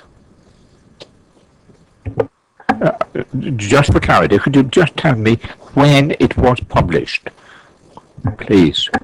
It was published as soon as it was made, which was at the end of the meeting, having listened to what everybody said. We have an officer, Julia, is going to help us with that. Yeah, just can I clarify with regard to actual decision notices, we're required to give 28 days notice of a key decision of which is given in the forward plan. We're not required to actually publish the actual decisions. The decision can be taken online. What we have to do is to publish the decision when the decision's been made. And that's obviously what happened. If I may continue. So you're saying because of your statement at the Cabinet that effectively published the decision and the written version came later, is that correct? Yes. Thank you for that clarification. Now can I just further clarify the first decision, which was published and available at the Cabinet meeting, available in writing that is, talked about allocated, and it talked about section 6.3 of the report. The subsequently published on paper, i.e. later after the Cabinet decision, talks about the feasibility study is completed in 12 months. Now, what happened to the reference to 6.3 between the position 1 and position 2? Very simply, that the reference to 6.3 relates to the money, the funding being released by the head of resources, provided that those conditions were met. Since the decision, the revised decision notice, the one that was finally made, does not refer in any way to releasing of funds, 6.2 is therefore not relevant. I'm assuming you mean 6.3. Yeah. That's okay, yeah. Okay, so for... Sorry. So for clarity, Councillor, you're saying that the second decision talks about the feasibility study and the 6.3 is not part of that decision? It is not part, the decision is actually to ring fence the money whilst a feasibility study takes place. 6.3 was originally relevant to the releasing of the funding, and there is no decision in the revised version that actually relates in any way to releasing of funding. If I may, I don't intend or wish to protract this, but 6.3 and the allocated, not the releasing of the money, are directly connected. So we're not talking about the releasing of the money, we're talking about the allocation of the money. 6.3 talks about the rules. And the rules are, on 6.3 are talking about option 1, funding of 450k, and option 2, funding of 450k, ring fence for Bramley, but looking for more money as well. It's only, if you like, a condition associated with that, but talks about the releasing of the money. The allocation of the money is part of option 1 and option 2. But there is no allocation in the decision. So 6.3 in total falls? In terms of the decision as it was made, yes. That helps to clarify that. Thank you. Councillor Falconer. Thank you, Chair. Excuse me. From what I've heard tonight, and what I've read here, I really wonder if this should have been brought to the Scrutiny Committee at this stage, because there seems to be a complete misunderstanding. The call-in is for the decision, which was to ring fence money for a feasibility study, whereas much of the debate has gone on about the fact that there is a belief that it's a fait accompli to build it, a fait accompli that there will be no disabled facilities, whatever. It strikes me we are miles away from that decision. And what people may be more interested in is, in a year's time, what is the outcome of that feasibility study? And therefore, my personal view at this stage is that we should not be discussing this at scrutiny at this stage. Can I say, I think that several members have drawn attention to the fact there is a process for the local infrastructure funding, and they are saying that that process hasn't been followed, which I think would be a matter for scrutiny. If I may, Chair, I think I would tend to agree with you that if a decision had been made, then maybe the LIF had not been, the terms of it had not been correctly followed. But as a decision in terms of the allocation of LIF funds was not made, then the terms that are included in the LIF are not relevant to this particular decision. But as I pointed out in the form of questions earlier, if it's ring fenced, it's not available for other proposals during that period. No, that's absolutely not right, of course. But I mean, it's a very simple question, and the whole emphasis of what we were trying to achieve with this was that if we don't know what it is that's really being proposed in terms of this bridge, and we don't yet know what is really feasible in terms of what the parish council is putting forward, doesn't it make sense to go away and get that information and then make a decision which covers all the possibilities and decide which you wish to select? The only reason for ring fencing it, because that was a condition which Network Rail was saying would trigger them being able to do the work. If that's what it says in writing. If that's what it says, that's what we have given them. That's the condition which has now been created. If they change their mind, then a totally different situation occurs and a totally different decision would have to be made. The only purpose of this decision and the whole thrust of it was to try and be helpful to the people of Bramley by creating a situation where they could get the detailed information that they need to carry out a proper consultation on firm proposals of what could be achieved, and a full consultation across the whole of the parish rather than just a selected number of people who might or might not turn up to meetings, but to do it in a thorough way as we would expect it to be done. And then you'll have a really good, sound decision made at the end of the day. That's the whole purpose of this decision, is to try and create an environment and to try and create a process where a really good decision made by the people of Bramley for the people of Bramley is made. No more, no less. Councillor Regan. Thank you, Chair. I hear what you say about the decision and feasibility, but when you go to the community, the feasibility of a bridge, will it be two options: a non-accessible bridge or a fully accessible bridge? In other words, will you explain the difference, or should you just go there and say the only option for building the bridge will be for disabled access only? So fully accessible to all the community, including the disabled. I won't be writing the remit for the feasibility study. I would hope that that will be something which will be carried out by Network Rail in conjunction with Hampshire County Council, in conjunction with the Parish Council, and in conjunction with both ward councillors, and that we will get everybody around the table and preferably lock them in a darkened room until they come out with a clearly agreed solution to the problem. But smoke could well be the answer. But I think this is a matter for the people most closely involved in the situation to define. I'm not going to lay down the parameters for this. Sorry, I thought you was leader of the council. I'm mistaken. But there's no ifs or buts about this. There is an Equality Act, and morally we are duty bound to produce a bridge that is accessible to the disabled. Otherwise we're going back to the dark ages where the disabled were just ignored and just told to go away. It don't really succeed. It's a tyranny in the majority. So if you want to show leadership and say the feasibility study, don't hide behind logistics and dots and commas. Say the bridge should be accessible to all the community. Oh, I've come back on again. How did I do that?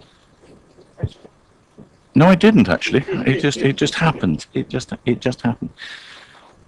I don't believe actually the Equality Act does say that. I don't believe it actually says, because if you think about it, there will be a whole range of places that you can't go, things that you can't do, because equality is impossible to achieve.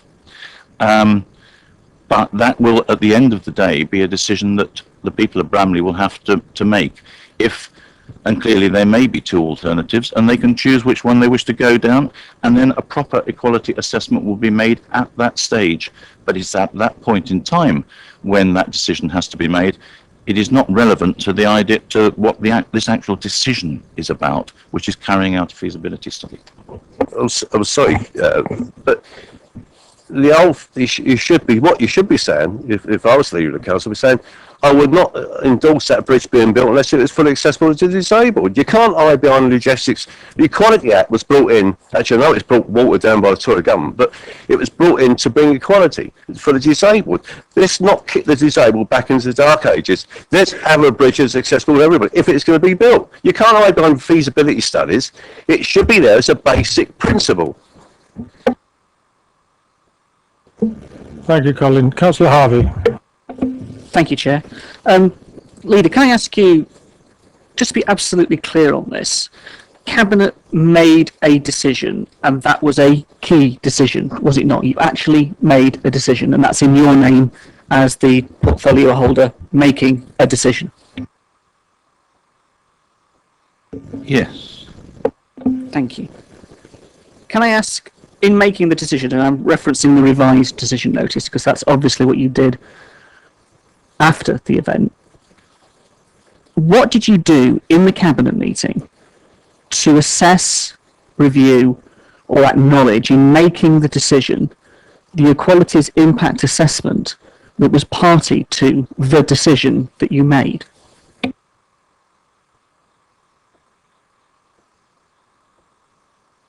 I think I'm at risk of repeating myself here, that once we had come to the conclusion that we were not going to allocate money for any particular solution to this, to the proposal, that all we were going to do was to ring fence money so that a feasibility study could be carried out, the impact assessment was not relevant to the making of the decision. I think that's a matter we may have to come back to in regard to the responsibilities of EIAs and decisions, particularly on process points. Can I ask you who's paying for the feasibility study? It will be paid for by Network Rail in conjunction with Hampshire County Council. So we're not allocating, but we're ring fencing. And in the letter from Network Rail, they refer to the fact of bringing forward proposals through the planning process if £500,000 was stumped up by Basingstoke and Dean.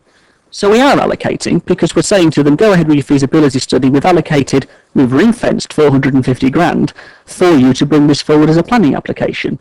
No one in their right mind goes ahead with the planning process without securing the funding, surely. What we have said, and the stage at which it goes forward to planning is to be determined as part of that process. All we have been asked to do is to ring fence the money. That is all we're doing. We have not been asked to allocate the money. We are not allocating the money. We are not asking to spend that money. So at this stage, we are only doing what we've been asked to do.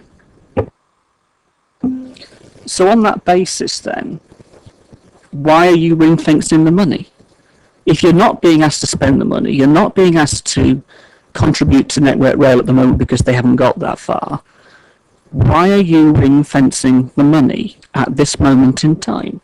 The decision notice is going completely contrary to the logic of what you're seeking to do. The money is being ring fenced because it holds out the possibility that if you've done all that work, then at the end of it, there would be sufficient funds for the project to go ahead if that is what is decided. If you don't ring fence the money, then it is possible that the money could be spent on other projects, mainly probably the projects put forward by the parish council. And therefore, even if at the stage when the feasibility study is completed, the parish council should actually decide, actually, we really would like to have done that, the funding might not be available to make that happen. That is the sole reason for doing that. I see, so the Cabinet knows better than the parish in that context. Did you appreciate the lack of consultation and no attempt being made by Councillor J. Wadena to consult on the basis of the LIF application? Were you aware of that when you made the decision? The decision is made on the basis of the information which is given to us. The decision which we actually made was that further work needed to be done to actually determine whether a decision could be made to spend this money. That was the only conclusion that we came to at the end of listening to the representations from the parish council. We are getting repetitive now. I'd like to move on to Councillor Potter, please.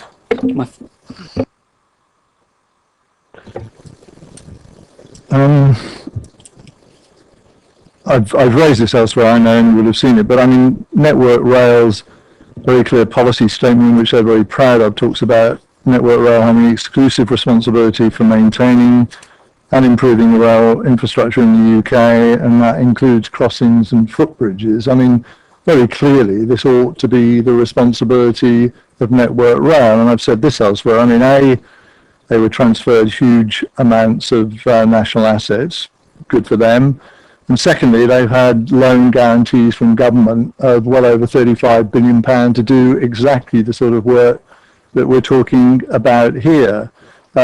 Why they would need leverage from an authority like our own or anywhere else is beyond me. But let me just talk about this as well, if I may. In regard to the equality impact assessment, which I think is flawed in the way it's been put together in any case, really, but it finishes, and this was accepted as part of the evidence that you as a cabinet considered, in saying that The possibility of ramps, I would say, and lifts was considered as part of the initial HCC feasibility study. However, it was estimated that this would double the costs, which would make the scheme unaffordable and therefore no one would benefit. I mean, unaffordable to who, I'm not sure, but that's the premise that's contained in that. And it seems to me to hold out the prospect to the people of Bramley and elsewhere who may use this footbridge, that it will, over this consultation period, become fully accessible to all user groups, is misleading. It will not. There is a very clear statement that says, and you've accepted this, that that would be unaffordable. So nothing will change in that time. And literally, as it says here, that, well, quite frankly, and this has been quoted elsewhere already, it's better to provide this, something is better than nothing. That's what it amounts to. And why would you want this council to be associated with a provision of that sort, which clearly discriminates against significant groups in the community? Well, shouldn't we wait to see what comes out of the study in the, first of all, before making those kind of judgments? I think that's also repetitive, David. Well, no, I mean, let me just say, I mean, if this is a study which is going to be sophisticated, I think we've heard from the parish council representatives, and I'm glad to hear it in terms of the voice they have on behalf of their community. These are people who are fair-minded and would want to see all vulnerable groups in society provided for in the same way. The community will say they want a fully accessible footbridge. I hope they would say it. Why would they not say that? None of us in this room would say anything other than that, I hope. That is deemed to be unaffordable in terms of the feasibility studies that have been carried out thus far. Nothing is going to change in that, except that it may even be more expensive if we talk in terms of lift shaft. Why would anybody have any confidence that this improved version of the footbridge is going to appear by way of this consultation? It is misleading, is it not? Well, I think that's something to wait and see what comes out of it. It will also depend upon what parameters are laid down for the feasibility study. I would sincerely hope that the parish council will be part and parcel of deciding what those parameters are. I'd like to venture another question, if I may. Would this council take a lead in facilitating the alternative feasibility studies for the Bramley proposals? In particular, with the idea of shutting the catechals in a darkened room, I tend to think no change there then. Would we engage with that process to make sure it does happen in parallel with the other feasibility study? Well, it's certainly should happen. We already have a response from Hampshire that says that they say that a number of the proposals could be feasible. A number of them can be included in the footbridge feasibility, and others may be able to be addressed through engagement with the borough or county traffic management teams. So it's very clear that there will have to be a tripartite engagement of the authorities in that process, as well as, of course, the parishes. They quite honestly say that, I mean, they're not engineers, but these are the engineers. They're the people who really have to do the work. Okay, thank you. Would any member who hasn't asked the leader a question yet like to ask at all? Right. I'll ask the signatories if you would briefly like to highlight any points that we've missed so far.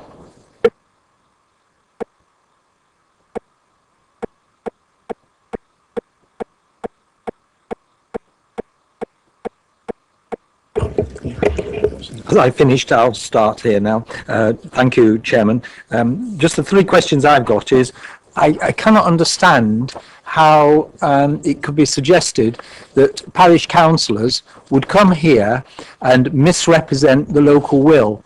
If they were to do that, and I speak as a parish councillor myself in a slightly different location, but I know that the electorate would be listening and say, right, stuff you, you're out next time. I wouldn't be coming to a meeting like this, arguing a particular point, i.e. the bridge is a good thing, but not in its present format as now proposed, and there are higher priorities. That's basically what they're saying, and I can't understand how they would say that so blatantly on the web and then expect to be re-elected. So, I think there's some muddled thinking going on there. I don't think the question of the bigger plans of Network Rail are being taken into account properly, the context of electrification in particular, and let's sideline double-deckers for the moment, since that might be a bit of a fantasy.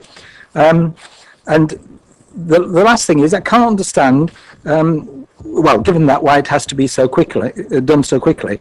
And lastly, I would still like a bit pursuing, despite your hesitance, Chair, on this question of the ring fencing and what the difference is in this context between ring fencing and allocation, because I appreciate I only got as far as GCSE English language, and that was perhaps an indicator of my lack of understanding, but I can't understand how we've got to this process, how the leader of the council can say all this background information and Councillor J.L. Wardener's surveys are irrelevant because that's not where we're going. That means that the cabinet decision, or the key decision that was proposed in the first place on the evidence before it was changed, was flawed, because it's now being admitted that the supporting evidence wasn't sufficient. And the supporting evidence, you can't leave alone the question of Councillor J.L. Wardener's semi-mythical survey, because you can't put surveys forward without having the details of the survey. It becomes an irrelevance. And on that basis, I think the leader has almost said we are in a position where the process has now been shown to be inadequate. He's more or less, well, I think he did admit that the process wouldn't have been adequate had one wishing to be allocating the money. And yet we are still allocating the money, albeit by a ring fence, not by an allocation. So I think there's still some way to go. I'm sorry, Chair. Thank you, Martin. Who's next? Oh, yeah. Thank you, Chair. Just two or three little things there. We've heard some interpretation going on about this famous Bramley Plan survey. Yeah, there's a lot of paperwork you were given. They were also given a very strong analysis of this, which wasn't not trying to avoid the footbridge question. There were a lot of comments made as well as particular questions, and I don't know whether you're familiar. It's in your package. You're familiar with the Wordle thing, where you take the most common used word that's come up in comments, etc. But you'll see there's no page numbers, but you can see there's some big words, and footbridge is a very small one down there. It was just to show the scale of it, that I'm sorry, you can't just pick this one question. Yes, it was a question, and I tried to highlight that there were other more important things that people brought up. This analysis, we ran out of time, the rules changed, and it's all moved and merged into the local neighbourhood development plan, which you've had eloquently explained to you by the parish council representatives. So this all morphed it, if you like, into that, but it just points out that there's a lot of info in there. A lot of work was done by people, and it wasn't, and it just came out with an honest appraisal that sadly the footbridge wasn't a big priority, but it was still in there. Then we go on. Certainly, the leader wants to ask a question. Well, I just wanted to come back to that, because when you look at that particular picture, that Wordle thing was on the comments which were made. There was no opportunity to make comments about the footbridge, where there were several other questions which allowed you, in fact encouraged you, to write in comments on there.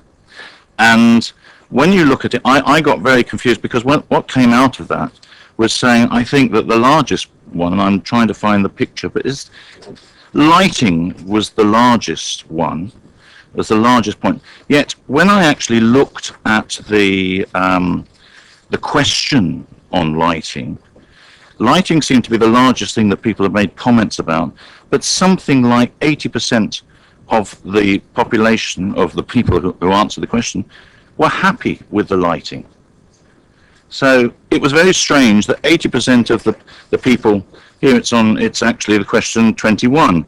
There is street lighting in and I'm happy with this, was 54%. There is no street lighting and I'm happy with this, was 20%. So 75% of the people were happy with the lighting, yet lighting was coming out as being the most important issue. It seems to be that I think one can always do all sorts of different things with statistics and results of these things, but to draw a conclusion from just the number of comments that are being made as opposed to the statistical evidence of it is it's not literally, I think it's apples and pears. You're not really judging light with light.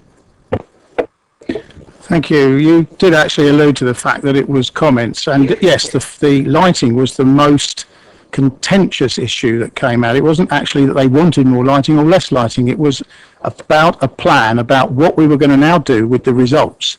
There was no conclusion in this questionnaire. It was merely saying this was what was reported. The next action was to now work up a plan about how we would deal with it. So it's not actually trying to make any recommendations either way. It was the big issue, and it was split right down the middle. Those who got lighting wanted more of it, and those that hadn't got lighting didn't want any more. So it was, maybe you park it, but it was actually there as a big issue. And there were 3 pages issued with this for free comments as well. It's not on this particular printout. This is the questionnaire. There were free comments available on the web and such data, and that's where they've been analysed, all of the comments as well. So there's a little bit more there. So I don't want to rubbish the plan. The plan gave us a good steer, and I say it's moved into the local development plan, neighbourhood development plan, and the data is being built upon, which we heard earlier. What I wanted to then say was this business about the feasibility study. Now, similar people, the Hampshire County Council Network Rail, will be involved in this potential new feasibility study. There was the old feasibility study in 2011 or 2012. It was done by Hampshire County Council in association with Network Rail. And it looked at the land, the topography, everything, and it came up with recommendations. And I have to say, yes, I am an engineer, and I think they will not come up with anything different.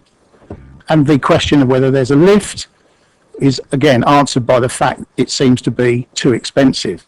So I don't think we'll get that. And that finding, working with Hampshire County Council, was also added together with works on the roads and the spending of 106 monies at the time, and the public meeting that was held in February. You've got some notes again sent out in the package. The parish council, different people in the parish council, previous generations of parish councils, looked at it and said, strangely enough, this would mean buggy, scooters, wheelchair users would not be provided with a solution. They obviously spotted that.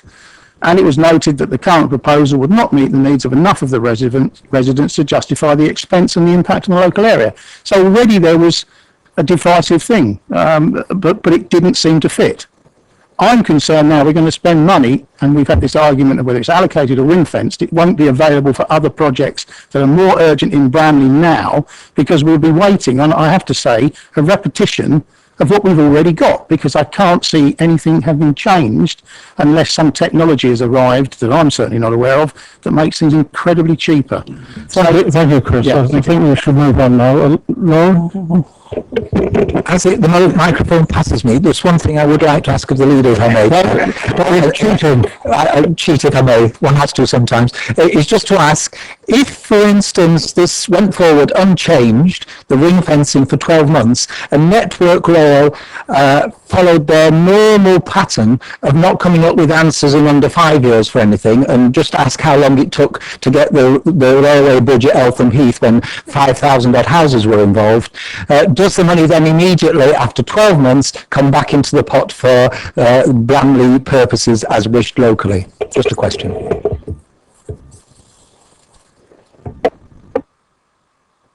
Sorry, the money is ring fenced for 12 months.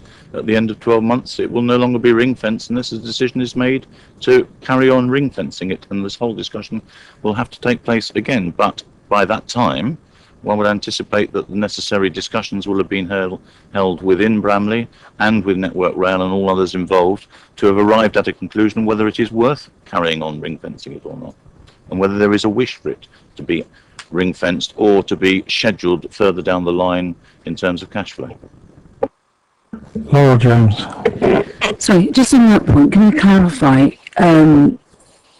when you say This is not really another question. I know that Councillor Bean was naughty, so I'm going to be naughty as well. So you say that it will be ring fenced for the 12 months while you consult with the community. Once that consultation comes back, will that decision come forward as a new decision, or will it move forward into a planning application, or will there be a new decision in relation to lift funding? Because obviously you've parked that application prior to that, so will we be looking at a new lift application for that funding?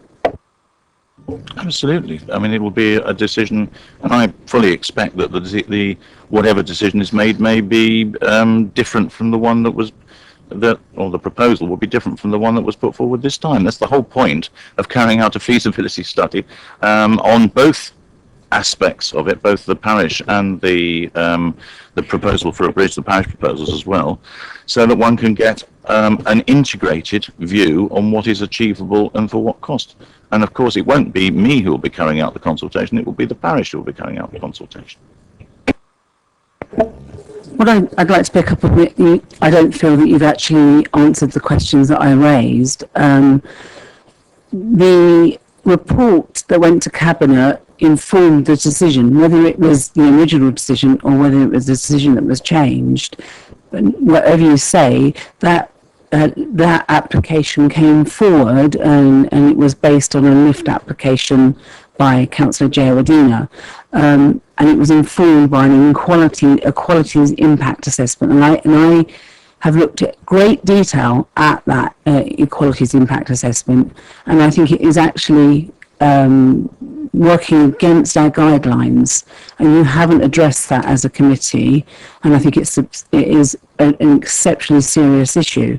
The other thing that I asked when I gave evidence was, I talked about the lift process, and we all said that in relation to why we've called this in.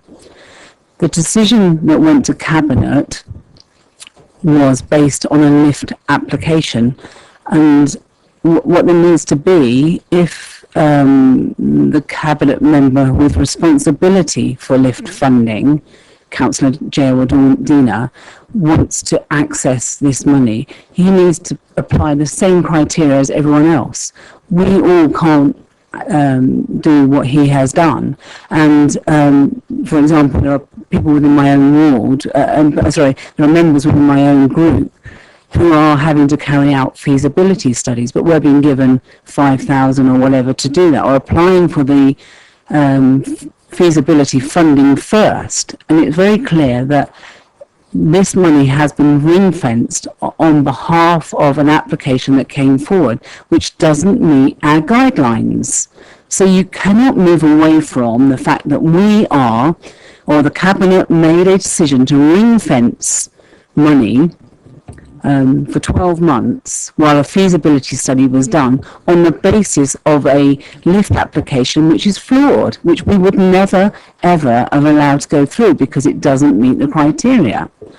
The other thing that I want to pick up on is the decision that you did finally make didn't actually say within that decision that the footbridge should be accessible or not, and I think that's the point that Councillor Regan said, and that concerns me, as it's against, as I said in my intro, it's against our equalities plan. Why would we ring fence money? The other point I want to pick up on is that the county are proposing to look at some of the works that the parish want to do, and looking at possibly funding some of that. Well, of course they may want to look at that, and I'm sure that Network Rail would want to look at that. If we are coughing up £500,000, they're going to be quite interested in looking at that. Why would we fund a bridge? Why would we fund a bridge? Well, thank you very much. Leader, would you like to sum up at all before we start debating? I will just come back, if I may, Chair, just to the point which I made right at the start. This whole debate should be about a decision, and the decision which has been made, not lots of other potential decisions which could have been made or which weren't made. The decision which was made to try and help the people of Bramley by creating the environment where somebody who is a vital part of the process here, namely Network Rail, will come to the table and join with everybody else in trying to investigate what is the best solution for Bramley to deal with what the parish itself recognises, and I think the quote was, parish councillors have real concerns over the ongoing and worsening impact of the railway level crossing in the quality of life, of village life. And I'm quoting from their parish council minutes, I think, or a letter of May 2014 of this year. That was the issue which we were trying to address. This, we thought, was the best way of doing it, to provide the environment where that could be addressed. I still think that was the most positive way that we could have suggested that we go forward, other than to say, well, we're not going to do anything at all, or we are, and certainly not we are going to force this on people who don't want it.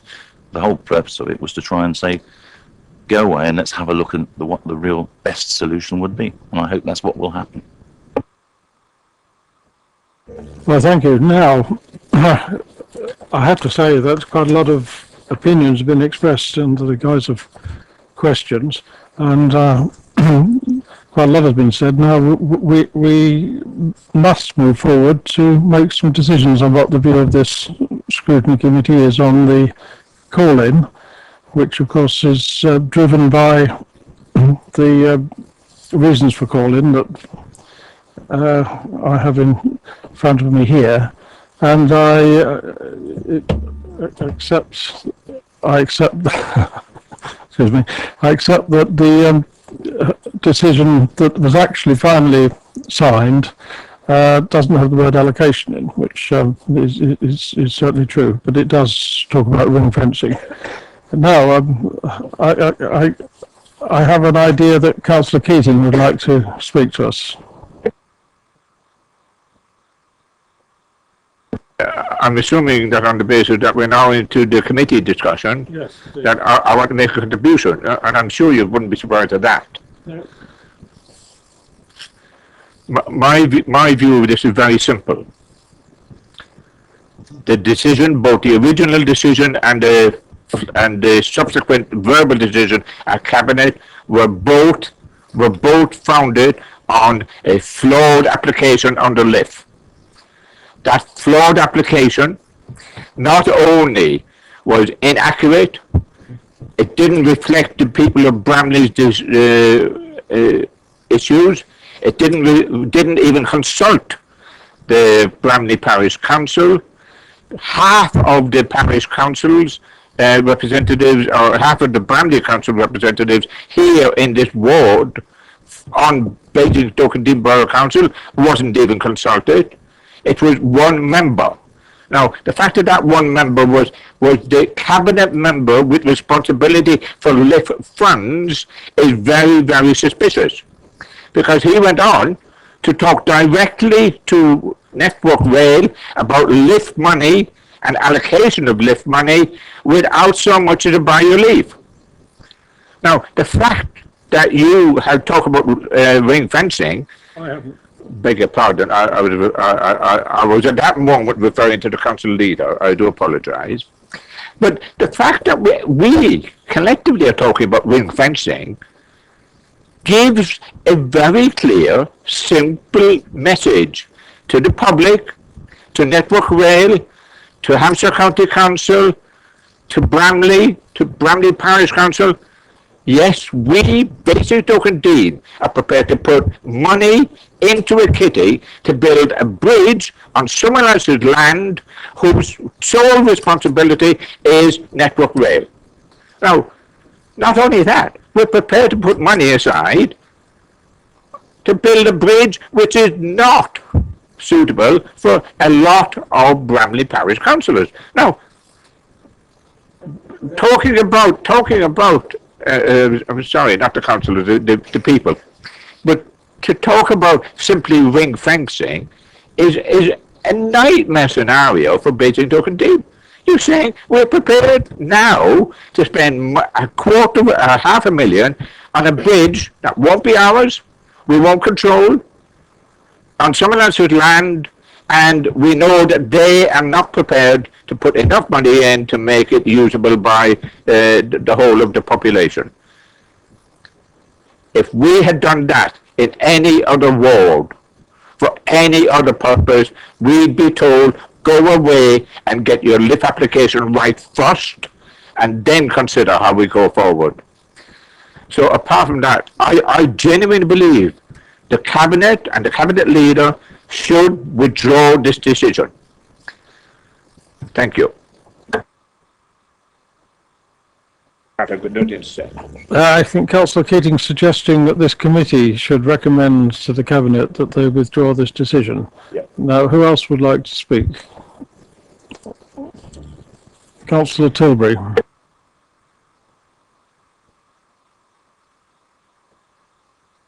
Yeah, well, first, I mean, to go to this issue of allocation, if you look at the first decision notice, it says that the money is allocated for the Bramley Footbridge project, ring fence for a period of 12 months, whereas in the other one, it's only ring fence for 12 months. Well, I'm sorry, but I don't see any difference. If you allocate something for 12 months, it's ring fence, it's allocated, and so is the other one, because you can't spend on anything else, you can't allocate it anywhere, because it's ring fence. You know, this is just basic English, as I think my colleague pointed out earlier. So let's do away with that nonsense. We can't do anything else with it. The basic issue here is that people of Bramley, through their parish council and their representatives, the ones who they actually are aware of, because the other one doesn't even seem to appear anywhere. If you try and find, the first thing I tried to find out is where he actually lived, just for relevance to where he lived relative to the bridge. Well, he doesn't. You know, all his mail is done care of the civic offices.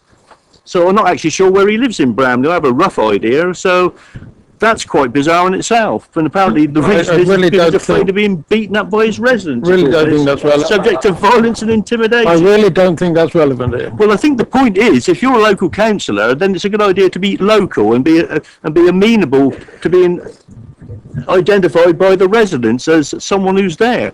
Well, we do have people who are, we have a local councillor, we know where he lives, it's in the paperwork there, we know where the Bramley Parish councillors live, and they've come along and told us that actually we have other things that are far more important than putting money towards this bridge. So it's not whether it's allocated or not, ring fence isn't the issue. As far as they're concerned, you know, a bridge might be acceptable in some form, but there are far more important things that they want to get on with now. That's the real issue there. That's why they've come along and taken the trouble to come along.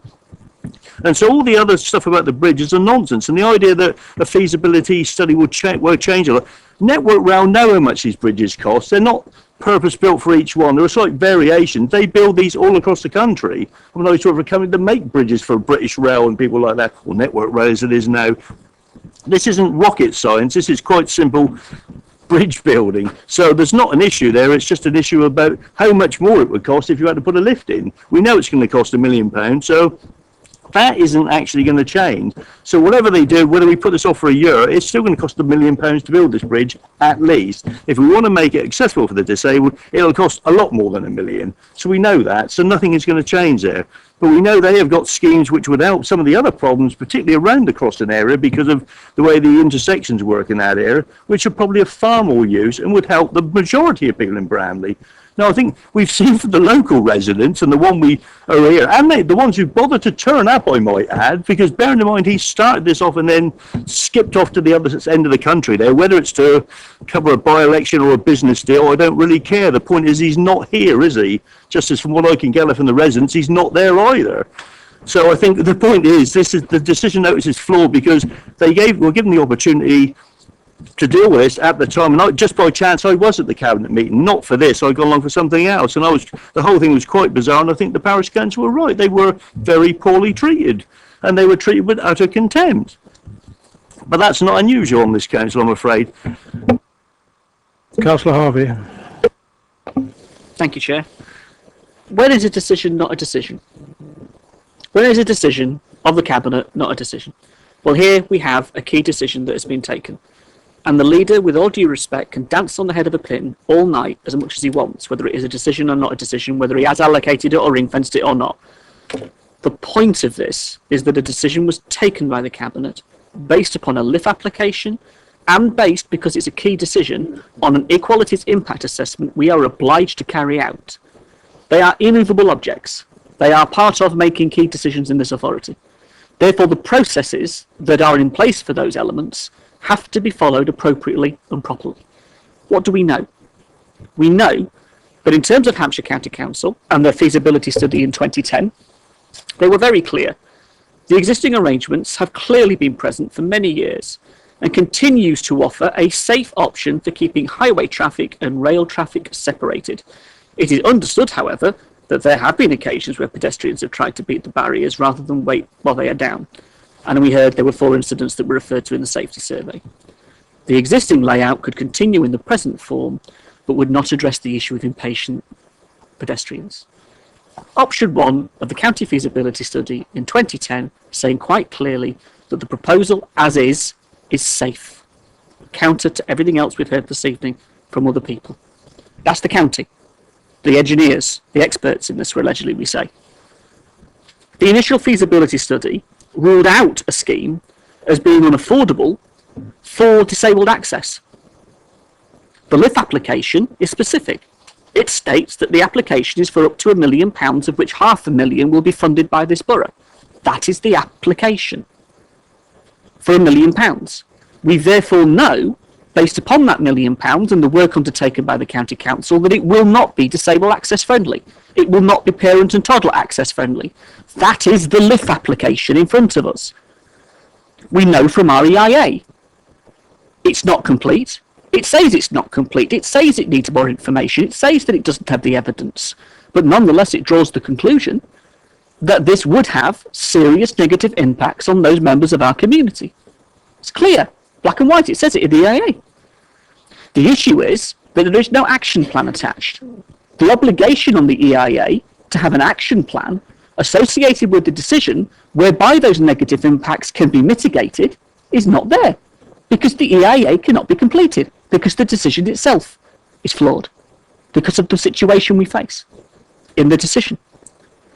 The actual LIF application is also flawed.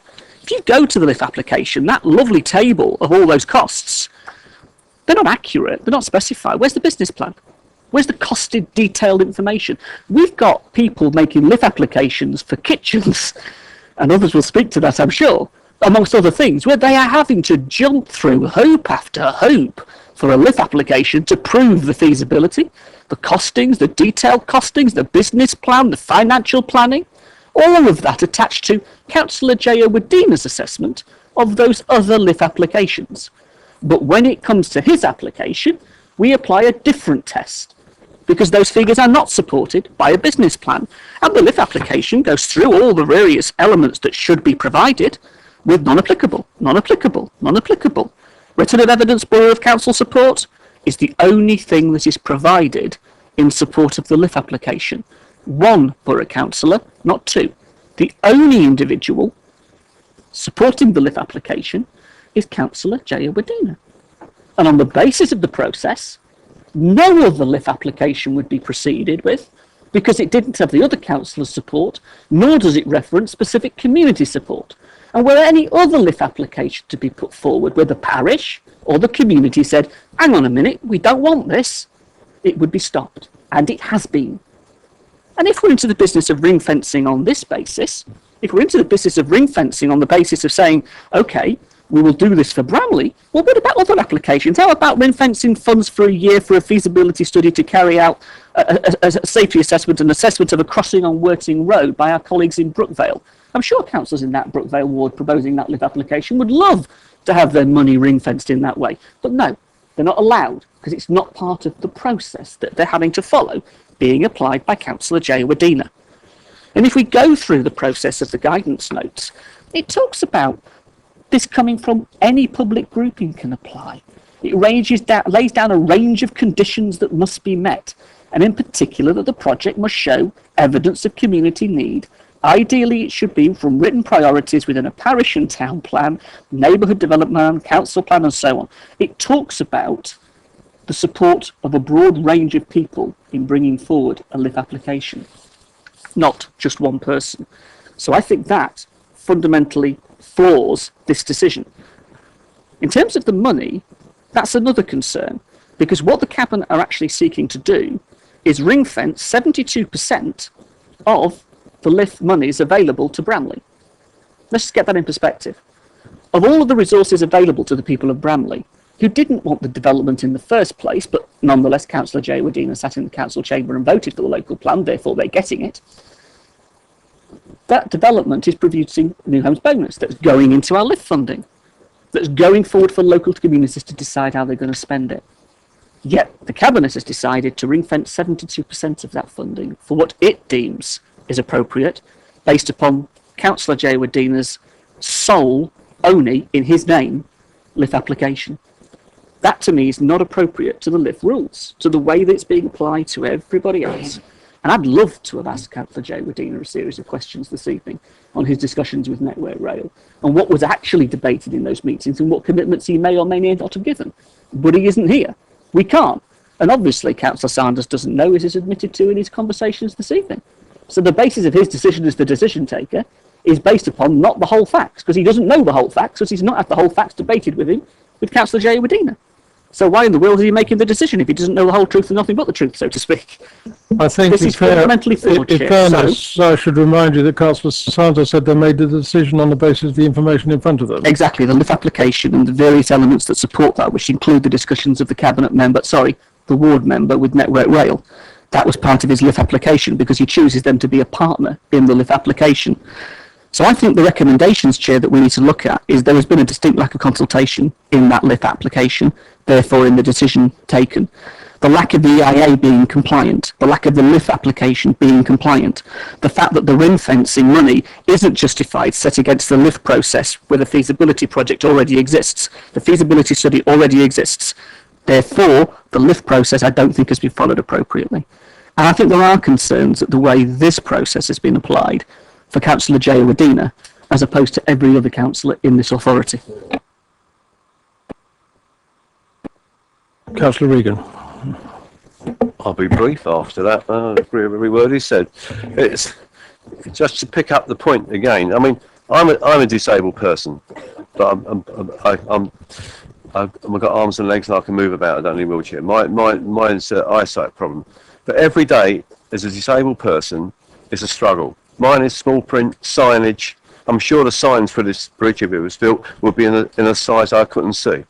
That is what happens every day. So just think of the people on wheelchairs or scooters when they come up to a bridge and it's not accessible. Built out of public money.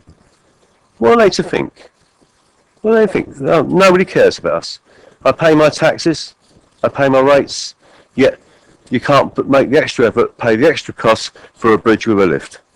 I mean, you go around lots of railway stations today, you'll see they're being revamped. You go to the Readings, a wonderful station there now, not far from Bramley. They have lifts, escalators, everything, but they have lifts. And the costs, why worry about the costs? It's the right thing to do. So I would say, in any feasibility study, it has to be that the precondition is that any bridge will be entirely disabled access with a lift. Otherwise, we are failing the community. I don't care about. I mean, the leader has not showed leadership. He stood behind. He's just come here to Stonewall in defence of Jill Wonder, Councillor Jill Wonder, who should be here. It stinks he's not here. No wonder the public are cynical about politicians when they make a decision of £450,000 money, then runs away, hides away, whatever, pursuing his career, rather than speaking for the electorate and standing accountable. Politics is all about accountability. That's what democracy is all about. And he's not here to be accountable. Well, all we've had is stonewalling by the leader, who's not showing no leadership. So I'd say I support the Councillor Keating's recommendation. Could I just point out, Chair, that I was the decision taker. I am here because I am accountable. Councillor Faulkner. Can I also point out that as signatories, No, I'm sorry. I want to because you have failed me. The leader's spoken, he's not allowed any more time than I am. Can I point out? That isn't true, Laura. It is true. He is not allotted any extra time than signatories. I'd like to say we asked as signatories that he came along because he is a cabinet member for the lift. He said he would come along and he hasn't attended, but we were promised he was going to attend. Will you resume your reserved seat, please, because that's where the signatures are due to be. I've exercised my discretion to invite you to come and speak again, which isn't a requirement in the Constitution. I think it was a success up until now. Thank you. Councillor Faulkner. Yeah, just to bring this back to simpler things. There's been so much talk about the deputy leader, but I'm amazed that people think that he has complete control of the cabinet because it was a cabinet decision. And I don't believe the cabinet is going to do anything untoward simply to gain favour with a deputy leader. Now this, the LIF and the decision is for ring fencing money. It's not for allocation. And some of the things that have been mentioned, it's not a definitive project which is going to be funded. It is simply ring fencing money, and I'm happy with the process that's gone through. In fact, my personal view is that we're lucky if we can get Network Rail to do a year's study on our behalf and reduce any costs. I also assume that feasibility study will consider the legal aspects of the DDA. It will also consider our council policy, and all that would be boiled into a planning application should it ever get that far. Now, I am also still a parish councillor for Highclere, and in my experience over 8 years, just to get a 30-mile-an-hour limit took us 5 years, and to get some improvements at the crossroads took us 10 years, but we're still averaging 1 crash per week.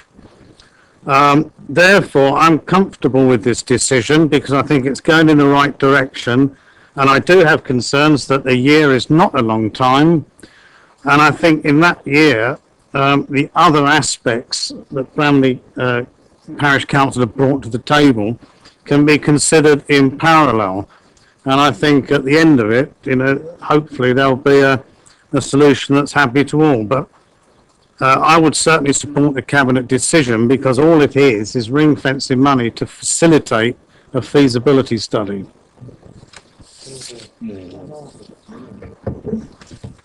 Councillor Bean. Thank you, Chair. I would like to take the committee members back to the actual grounds for the call-in. I'm just going to go over a few points that I picked up, which is why I am fully supporting the decision that was made. It says that the signatories are concerned that such a significant sum, in effect, the vast majority of the parish's money will be spent on one single project of such magnitude. Nowhere have I read that the money has been spent. It's been said time and time again, it has been ring-fenced. It also says that the signatories are also concerned that the proposed solution, as documented, will not be suitable for access by residents with mobility issues, and so would appear to be in breach of many of the council's own policies. Again, this has been said time and time again. This will be sounded out in the feasibility study, which is only possible if this money is ring-fenced. If we go on to, it states that there is need and community support for the project. Sorry, am I reading that you're agreeing there is need for it? Okay, right, no, that's fine. Yep, okay. Just to go on, by 2017, there will be £628,300 in total in the pot of Bramley money. We have only looked to ring fence £450,000 of this. So there is more money that could be used, subject to this going ahead, for things such as road safety and particularly if we can cut costs by doing things together, as the leader has suggested in the revised decision notice. We have a great opportunity to utilise external funding from Network Rail, and I think it is important to note that this money has not been spent, it has only been ring-fenced. Without taking this step further, feasibility work could not be undertaken, which undoubtedly would result in community engagement and consultation, and would address the concerns that have rightly been raised this evening. It would, in my view, be irresponsible to deny the possibility for external funding for a clearly much needed and wanted infrastructure based on the statistics that I have seen in front of me. Thank you, Councillor Potter. In Bearsted in Kent, Network Rail is being legally challenged in regard to a footbridge that it built recently. I stress the fact it was Network Rail that built that and paid for it. It's being legally challenged by a number of groups because it is not fully accessible. Quite rightly, in my view, because it conflicts with the Equalities Act 2010, which incorporates the Disability Discrimination Act. And there are no exemptions to that, certainly for organisations like Network Rail and ourselves. I mean, those exemptions which exist under the DDA are small scale and meant to support small employers in the main. That's where the Act came from in the first place, who, when they're faced with making reasonable alterations to buildings and the like, genuinely can't afford to do it. And the court has held it's not reasonable to ask employers who can't afford to do some things under the Act as it is provided. Now, that can't apply to the sort of organisations we're talking about here, in my view. That's Network Rail, ourselves, and Hampshire County Council. And I would only want to be associated, and I'd only want this council to be associated in any form, if any bridge is provided at Bramley Railway Station, with a fully accessible bridge. That's the fact of it, really. And I think we should be aiming towards that. Now, in regard to where we are now, I mean, I heard what Councillor Bean has said in terms of the prepared script, that's fine, but as far as the decision that we have before us is concerned, I do believe it to be unsound, and I'd ask the Cabinet to take this away. This is consistent, I think, with what Councillor Keating was saying originally. And my thesis for that would be, because that decision is based on an equality impact assessment which itself is unsound and inadequate. It's based on an inadequate and incomplete LIF application. We've heard reference to that, the sort of thing, which is quite striking in its inadequacy. We've heard it, I think, a number of times this evening. If any of us were to come forward with such an inadequate LIF application, we would be told in very polite terms, I hope, to go away and start all over again. We also have evidence from the parish council, who are key players in this, confirming that the proposal isn't supported by the community. And certainly, if they support anything, they'd want this fully accessible bridge to be provided. But we are miles away from that in regard to the type of funding that can possibly be provided. And no feasibility study is going to come to a different conclusion to that we've seen thus far. As Councillor Tilby said, there are no changes, no fundamental changes in the things that will be looked at. So we end up exactly where we were under the original interim feasibility study. Added to that, the decision as it stands actually sources funding from the parish's own reserves, for which there is no authorisation, certainly no cooperation support from the parish council. So that, on that basis, I believe the decision to be unsound, and we should say that to the Cabinet. I mean, I feel we're split on party lines, we always do, notwithstanding the role that we set ourselves in this scrutiny committee. Well, so be it. I think our position is principled and justified, and I stay with that proposal, Chair. Thank you. Well, we've got a very simple proposal to consider, and that is, do we recommend the Cabinet to withdraw the decision or not? I'm suggesting that if the committee's view is that we do ask them to withdraw it, then we need to then put something in to explain what the key issues are. And if we don't, then we might seek to make recommendations to the Cabinet to advise on this issue that don't involve withdrawing it. Now, I'm told that in these days we're not supposed to have debates, and I, as chair, am supposed to produce a consensus by the way I sum up. I never believed in that, and I really don't see any point in doing that tonight. And I suggest that we have a vote in the normal way. So the proposal moved by Councillor Keating, I think seconded by Councillor Harvey, is that this committee, the Scrutiny Committee, recommends the Cabinet to withdraw decision 873 SC. Can I see those in favour of that proposal, please? Yes. I think we know how many that is. And can I see those against that proposal, please?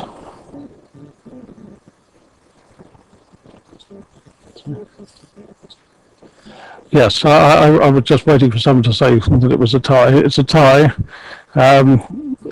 I don't think this is the sort of issue in which it's appropriate to use a casting vote to tell the Cabinet that a decision should be withdrawn, to be honest. I can recognise that's not going to be popular everywhere, but that's my judgment of what the role of the chairman is. Well, we can talk about it for as long as you like, but that is my decision. So that recommendation is not the recommendation of the committee. Now, there are plenty of things that have been said that I think the committee would like to make as recommendations. Hang on, okay, yeah. You can't say that. The vote is tied. Therefore, the decision is not decided. It is tied. You don't have a proposal on the table unless you use your casting vote. Simple as that. That's why in that case, I cast my vote against no further action, because we haven't got. I hadn't exercised my casting vote, and Councillor Harvey is saying I must.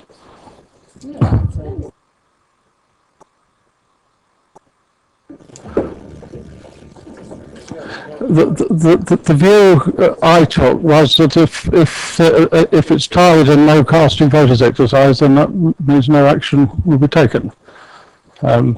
If you wish to interpret that as a vote against, then it's up to you.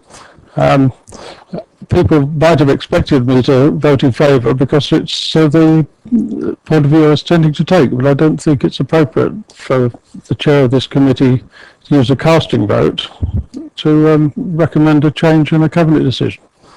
It all depends on what you consider as the status quo, but that's my view, and that's effectively what I've done. What I now want us to do is to consider what recommendations we make to the Cabinet arising from all the information we've had here tonight. And the first one that I would like to suggest is that we ask the Cabinet to commit in writing to the issues on disabled access that have been discussed here. The leader said they will be taken account of when there's a project exactly existing. He said that other people would draw up the specification, but I think this committee would like them to be written in up front. Any views on that?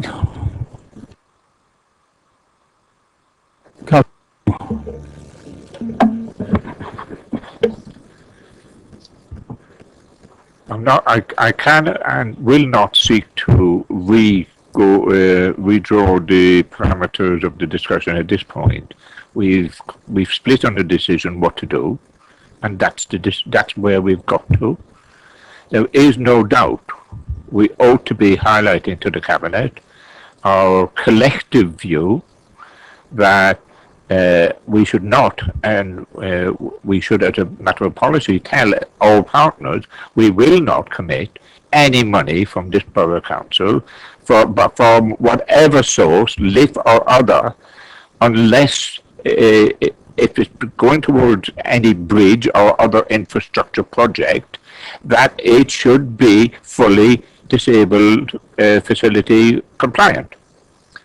I think we should tell the Cabinet that, and they need to know that.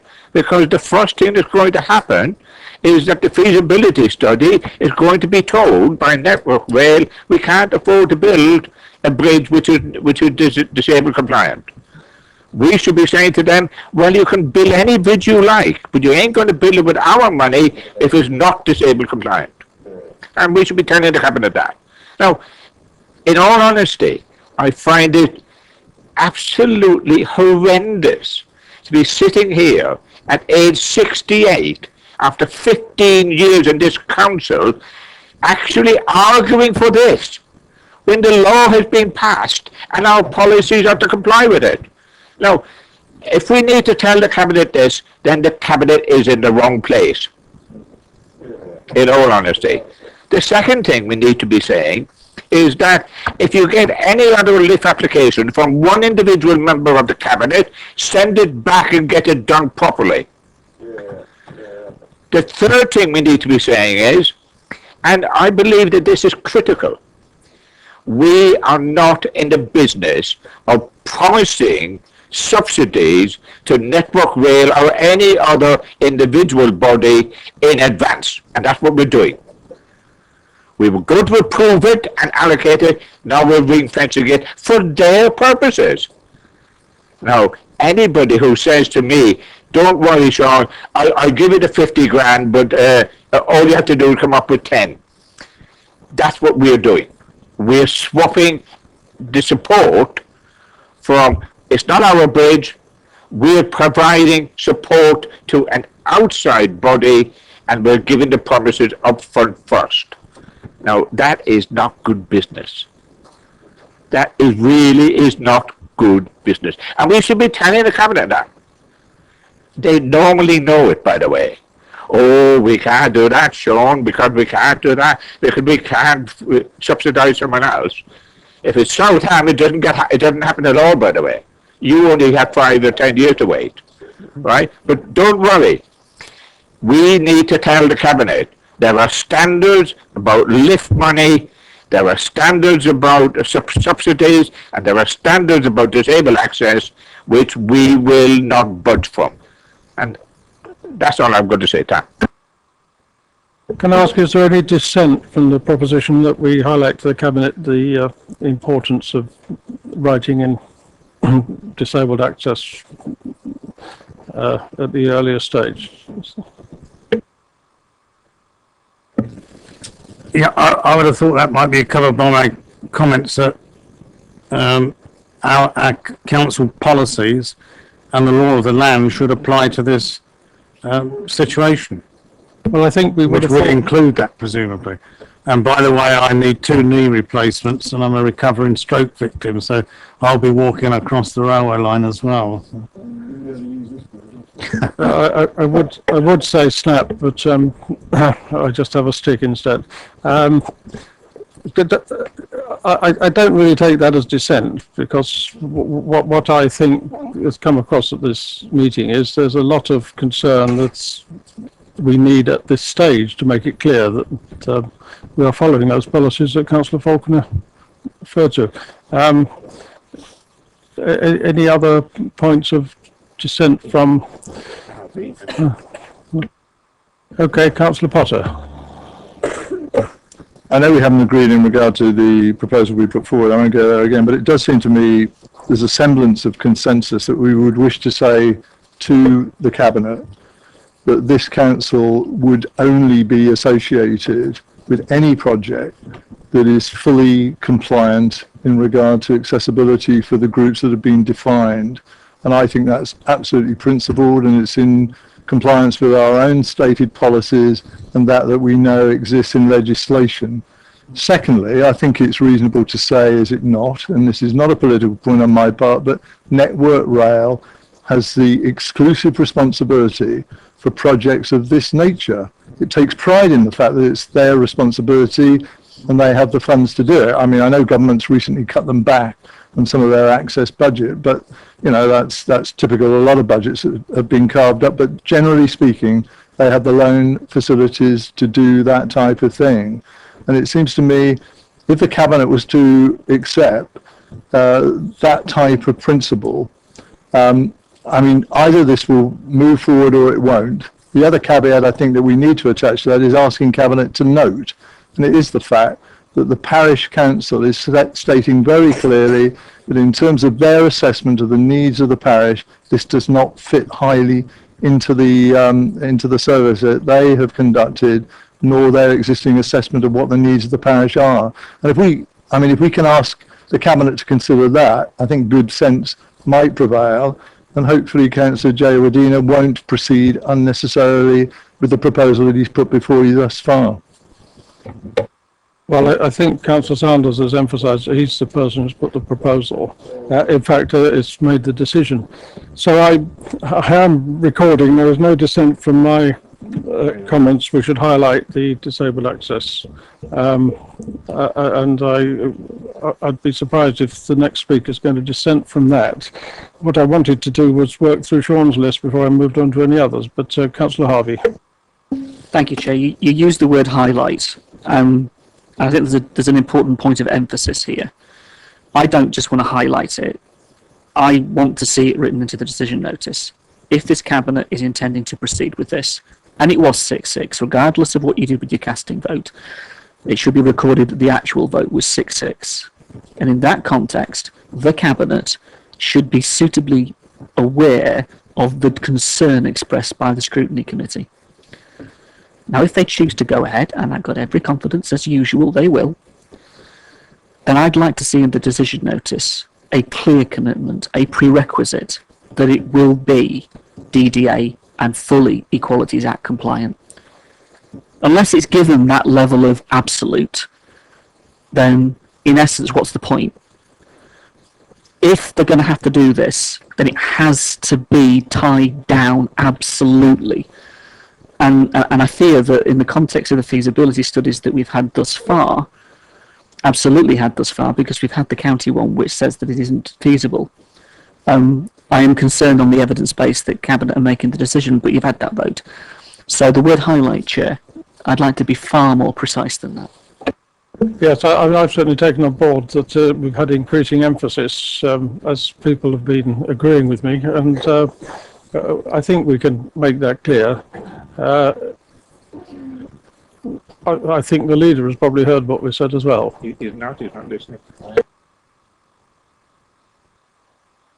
The next point that Councillor Keating made was that if there's any future LIF application with which a member of the Cabinet is associated, it should be scrutinised. Was that? Or sent back, I think is what it said, if it doesn't comply with the rules. I don't think that's necessary, because I think we can say there are the rules, and we would expect the rules to be applied. No, I've got Councillor Taylor next. Sorry, this is on another subject now. This is the previous subject, which was talking about on the previous subject. Disability yes, access. I've just got a slight concern. I'm just worried that you're asking us to fully support the desire to make everything fully accessible, or we don't do it at all. And I think there's a danger in making that sort of rule that concerns me rather, that you only do a project that's accessible to disabled, or you don't do it at all. I'm thinking, what if the land isn't available? What if there are engineering constraints that mean you can't do it? Does that mean that we never do anything? Like if you've got two patients who need a heart transplant and a heart comes available, do you throw it away because there are two patients there? Would you rather not give it to one and then do all you can to find another heart for the other? You see what I'm saying? I mean, actually closing the door to all sorts of things. I think that by saying we can comply with the disability access rules, the rules do have scope for variation or deviation. I wonder if there's an officer who could clarify that. I'm putting Leslie Murphy right on the spot. Okay, I'll do my best. We've talked a lot about rules and processes. Sorry. Is that better? Yeah, okay. The council is required to look at the equality aspects of any policy change or any service that it puts in place. We have a duty to do that, and that's what's set out in the policy. It says quite clearly that we will strive to achieve equality and the best for the residents of the borough. It also allows that where you identify that there may be some disadvantage through schemes, that you need to look at what those are, you need to establish them and be clear on those, and you need to look at mitigating factors if you can, where they apply. So it's that mitigation. You may well find that there are occasions where an application comes through that doesn't and can't, because of the circumstances, fully meet those needs. You need to look at the whole circumstances, and you need to look at other representative bodies to see if that's appropriate, whether that's still acceptable and could be done. That's the process that we normally go through. At the moment, what's been done is an assessment on an initial feasibility study, and acknowledged that it has a shortfall. We haven't done anything more, we've just acknowledged it has at the moment, and that you need to look at that issue. And if you read what's in the recommendation for the action, it does actually say that, however, initial work indicates full accessible footbridge costs are prohibitive. The EIA assesses the initial proposal to construct the footbridge. However, it's anticipated that this could be revisited if the project were to be approved once further details of the proposed design of the footbridge were made available. So it's acknowledging there may be room to look at something more, and if that's what the community wants, then it's appropriate to look at that. If it's not, and if it doesn't meet the legal requirement, then this council, I'm sure, would not be seeking to support it. Councillor Bottom, on that point. What it is, it's the point, and it relates, I think, to what Councillor Taylor's saying, really. I mean, there are very few situations when we're talking about new build projects where the law cannot be complied with. I mean, simply put, lots of cliches, but where there's a will, there's a way. And as I contested one of my exchanges with one or two people, something isn't better than nothing when that something doesn't provide the support and facility that we want it to do. If it's worth doing well, if it's worth doing, it's worth doing well. Now, in terms of the what I keep describing as the equality impact assessment, which is flawed in my view, the only justification for not having a fully accessible footbridge is it would cost too much. It would be prohibitive.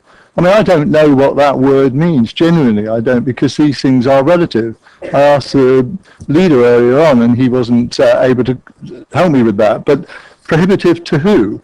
I mean, if something needs to be done, it needs to be done. Well, if it cannot be funded, then I simply say that it should not be done.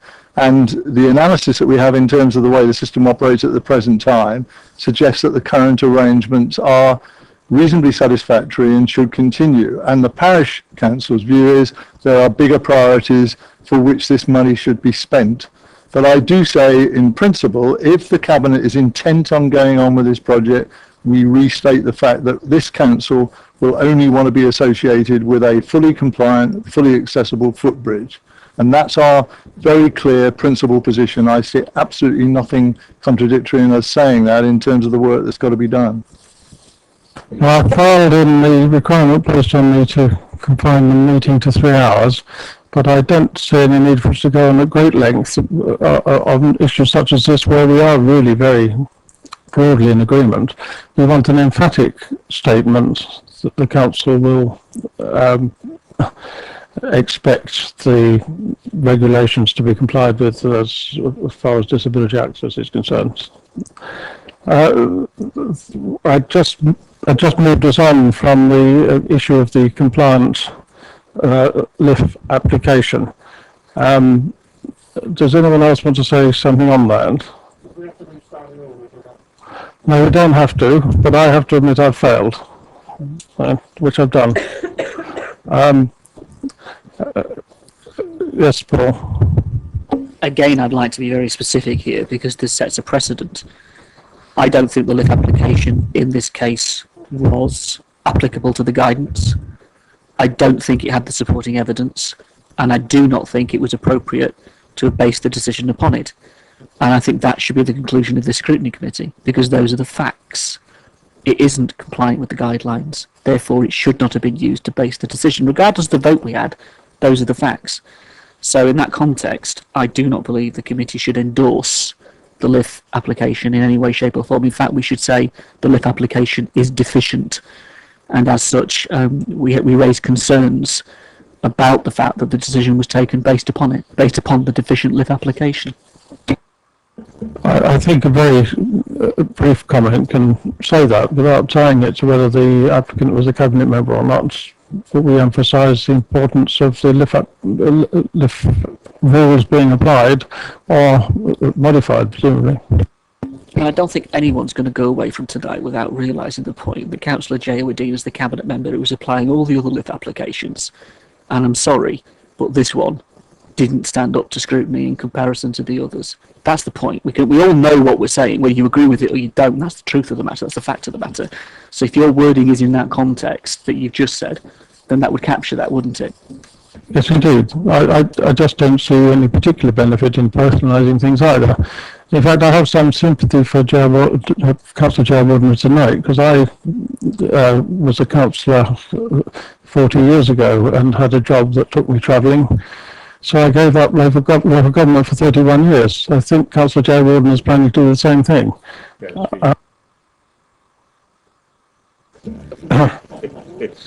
Now, Councillor Keating's third point was to say that this council is not in the business of giving money in advance for promises of money in advance for projects. Anyone want to comment on that?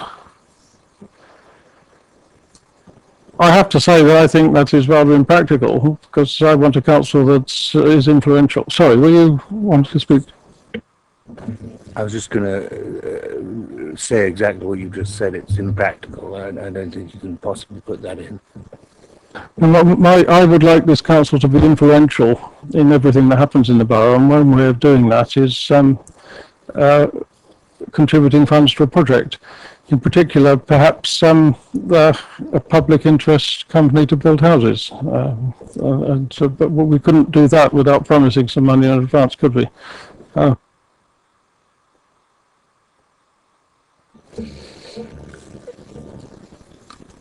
Well, I've now lost my grip on who else had made suggestions. Any other recommendations to be made? Not over this side. I see Councillor Potter wanting to speak. Well, I mean, obviously I understand the concept of, pump priming. I could call it other things in terms of the gesture we may make to potential partners on certain occasions. But in this occasion, I mean, I've made the point ad nauseum. I know we're talking about Network Rail, which has got massive loan guarantees from government. Even the ones that I talk about are Conservative with a small c, £35 billion. And here we are talking about having to encourage them, and I could use another word, but encourage them actually to get on with it because we'll put some money up front. I mean, it's incredibly strange for us to be doing that with an organisation like Network Rail, I would have thought. Well, I mean, I don't think we're here to produce a list of acceptable or unacceptable organisations, but we will all be there at the Cabinet to comment when other such projects are proposed, I imagine.